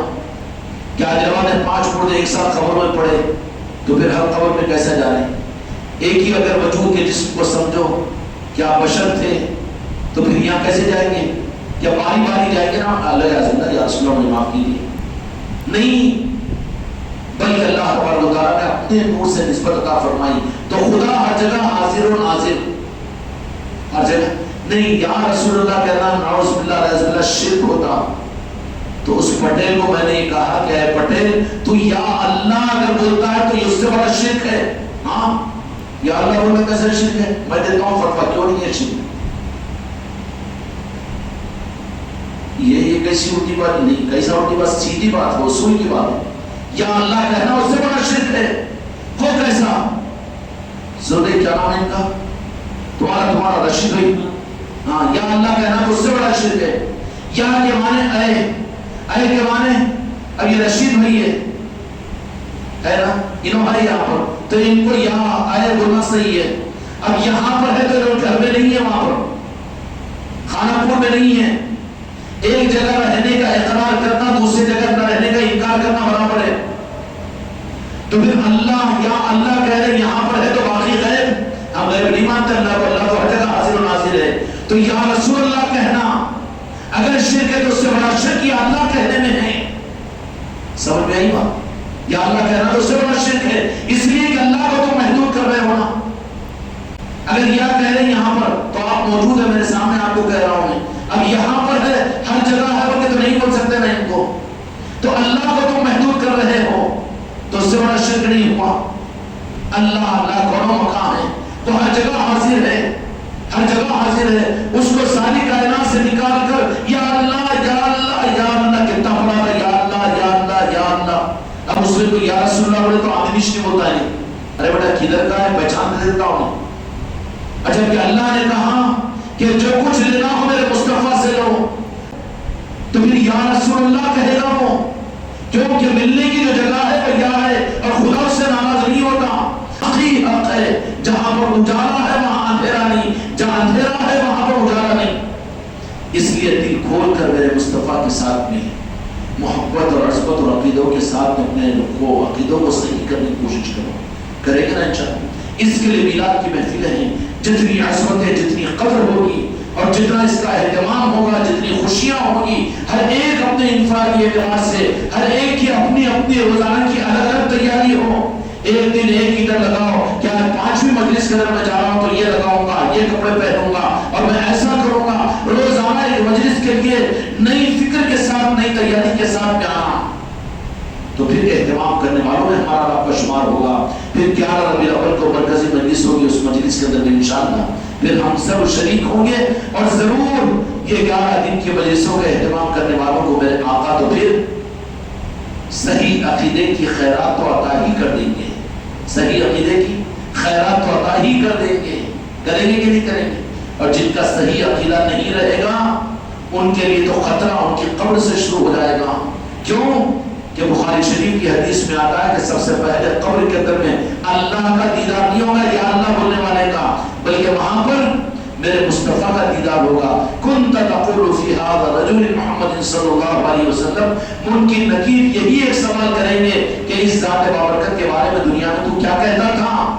کیا کل کھلا کر آیا دنیا میں؟ کتابوں کو پڑھ کر، ان کے بیانات کو سن کر اپنے عقیدوں کو صحیح نہیں کیا؟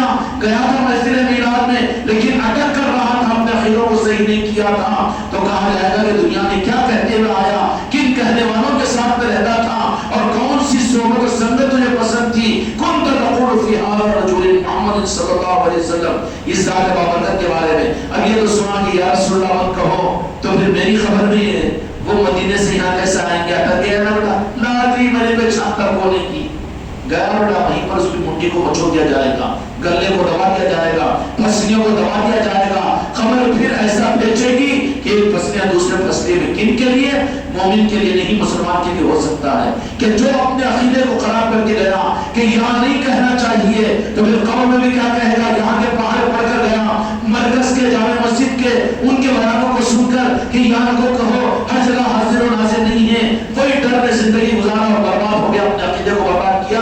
قبر میں ان کے کان نہیں، کوئی انہوں تو نہیں آ سکتے، مدینے میں ہے، مدینے کو جا کے یا رسول اللہ کہو، الصلاۃ والسلام وہاں کہو، یہاں مت کہو، قبر میں پریشان ہو جائے گا، نہیں جانتا میں بولنے کی، نہیں جانتا میں بولنے کی، لادری لادری کہے گا، تو پھر کہے گا کہ لادری کہہ رہا ہے اس قبر کے اندر میں، تو منکر نکیر فرشتے پھر پہلوان بن جائیں گے، ان کے ایک کھانے سے لے کے دوسرے کھانے تک کا فاصلہ 33 میل کا اور اس سے زیادہ کا فاصلہ آتا ہے، گرجدار آواز ہوگی۔ پھر دوسرا سوال کیا کریں گے؟ ماں دینوں کا، تو مومن تو نہیں ہے لیکن کون سا دین لے کر آیا قبر میں؟ عیسائی تھا کہ مجوسی تھا کہ تانترک تھا، یا کون سا مذہب لے کر آیا ہے؟ جب وہ تحقیق کریں گے کہ تیرا مذہب بتا، اگر پہلے قدم پر یا رسول اللہ بولنے والا تھا تو اس کو ضرورت ہی نہیں پڑے گی، دو سوال کریں گی نہیں فرشتے۔ بخاری شریف کی حدیث کر رہا ہوں میں، پوچھ لو جن سے فتویٰ لینا ہے، دے دو، جواب دینے کے لیے میں تیار ہوں، سوال نہیں ہوگا، شک میں آئے گا میرے مصطفیٰ کے بارے میں، اس لیے اپنے عقیدے کو صحیح کرو میرے مصطفیٰ کے بارے میں، تمہاری قبر بن جائے گی، ورنہ تم پچھتاؤ گے، میری بات کو تمہاری قبر میں یاد آئے گی، رلائے گی خون کے آنسو۔ جو یہ کہتا تھا کہ وہ تو مدینے میں رہتے، کیسا آ سکتے؟ قبر میں کہیں گے کہ یہ کون ہے، تو قبر میں تو آ نہیں سکتے نا، اس لیے کہ یا نہیں ہے، اب اللہ تو ہے نہیں، پھر یہ شخصیت کون ہے؟ لا ادری، نہیں جانتا، میں نہیں جانتا، ارے بیٹا نہیں جان کر آیا ہے، مسلمان ہے، مسلمانی ہے کہ عیسائی ہے کہ یہودی ہے کہ مجوسی ہے، سناتن دھرم کا ماننے والا کہ مسلمانوں کے قبرستان میں آ گیا، من اسلام، یہ سوال کیا جائے کہ من کیا ہے؟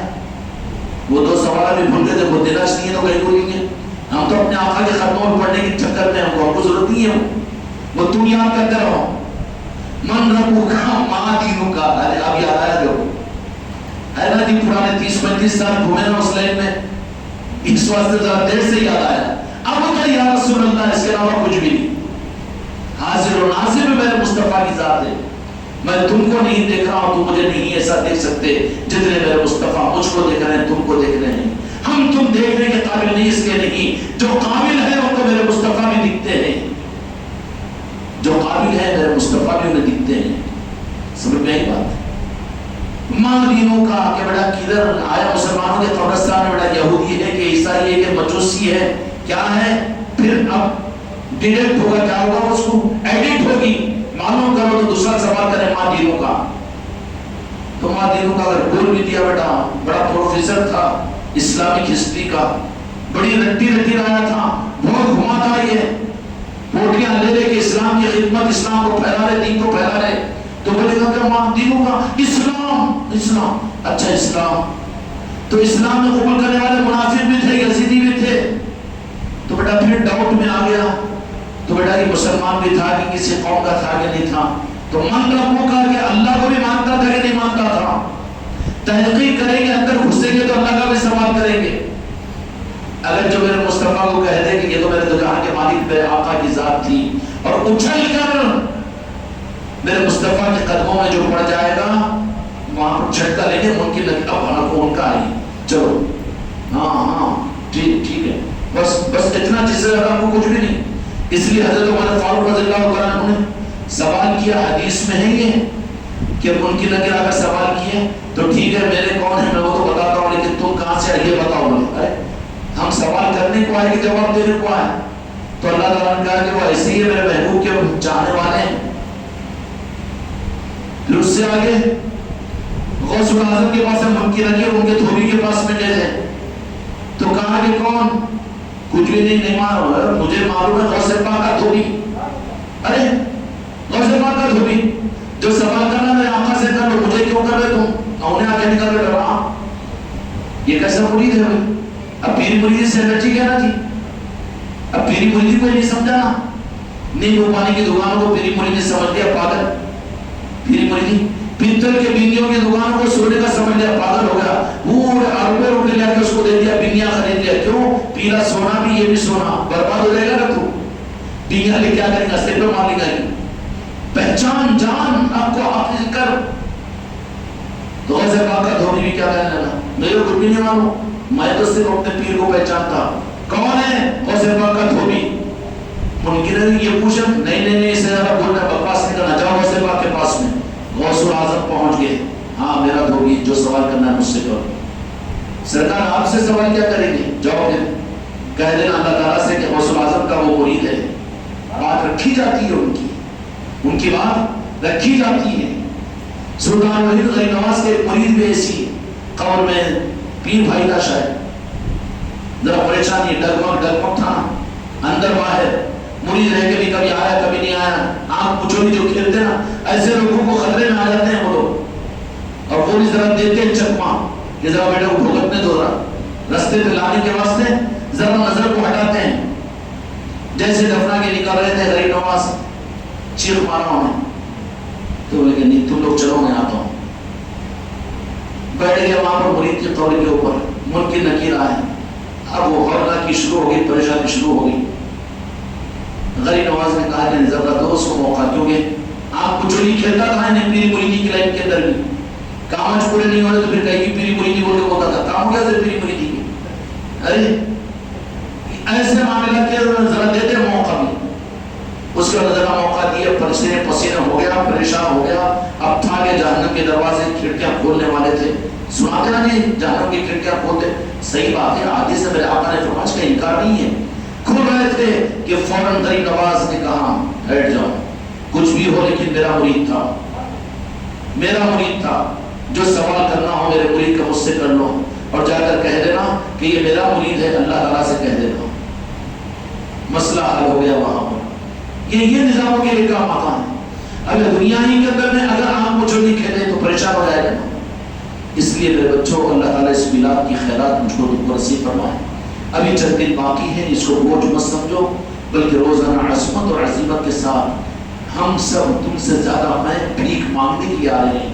یہاں پر میرے آقا کی میلاد کا صدقہ لٹتا ہے، عطا کیا جاتا ہے، میرے آقا کا عشق ملتا ہے، عقیدہ صحیح ہوتا ہے، ہوتا ہے کہ نہیں ہوتا؟ بیان سننے کو، علم حاصل کرنے کو اس لیے نہیں آنا، بلکہ یہاں پر آؤ تو اس خیرات کے لینے کے لیے آنا، ان کے بھکاری بن کر آنا۔ وہ چیز یہاں پر ملتی ہے، کیوں؟ وہ چیز یہاں پر ملتی ہے۔ اللہ تعالی ہم کو اور آپ کو اس خیرات کے حاصل کرنے کی سچی طلب نصیب فرمائے۔ بحق لا الہ الا اللہ۔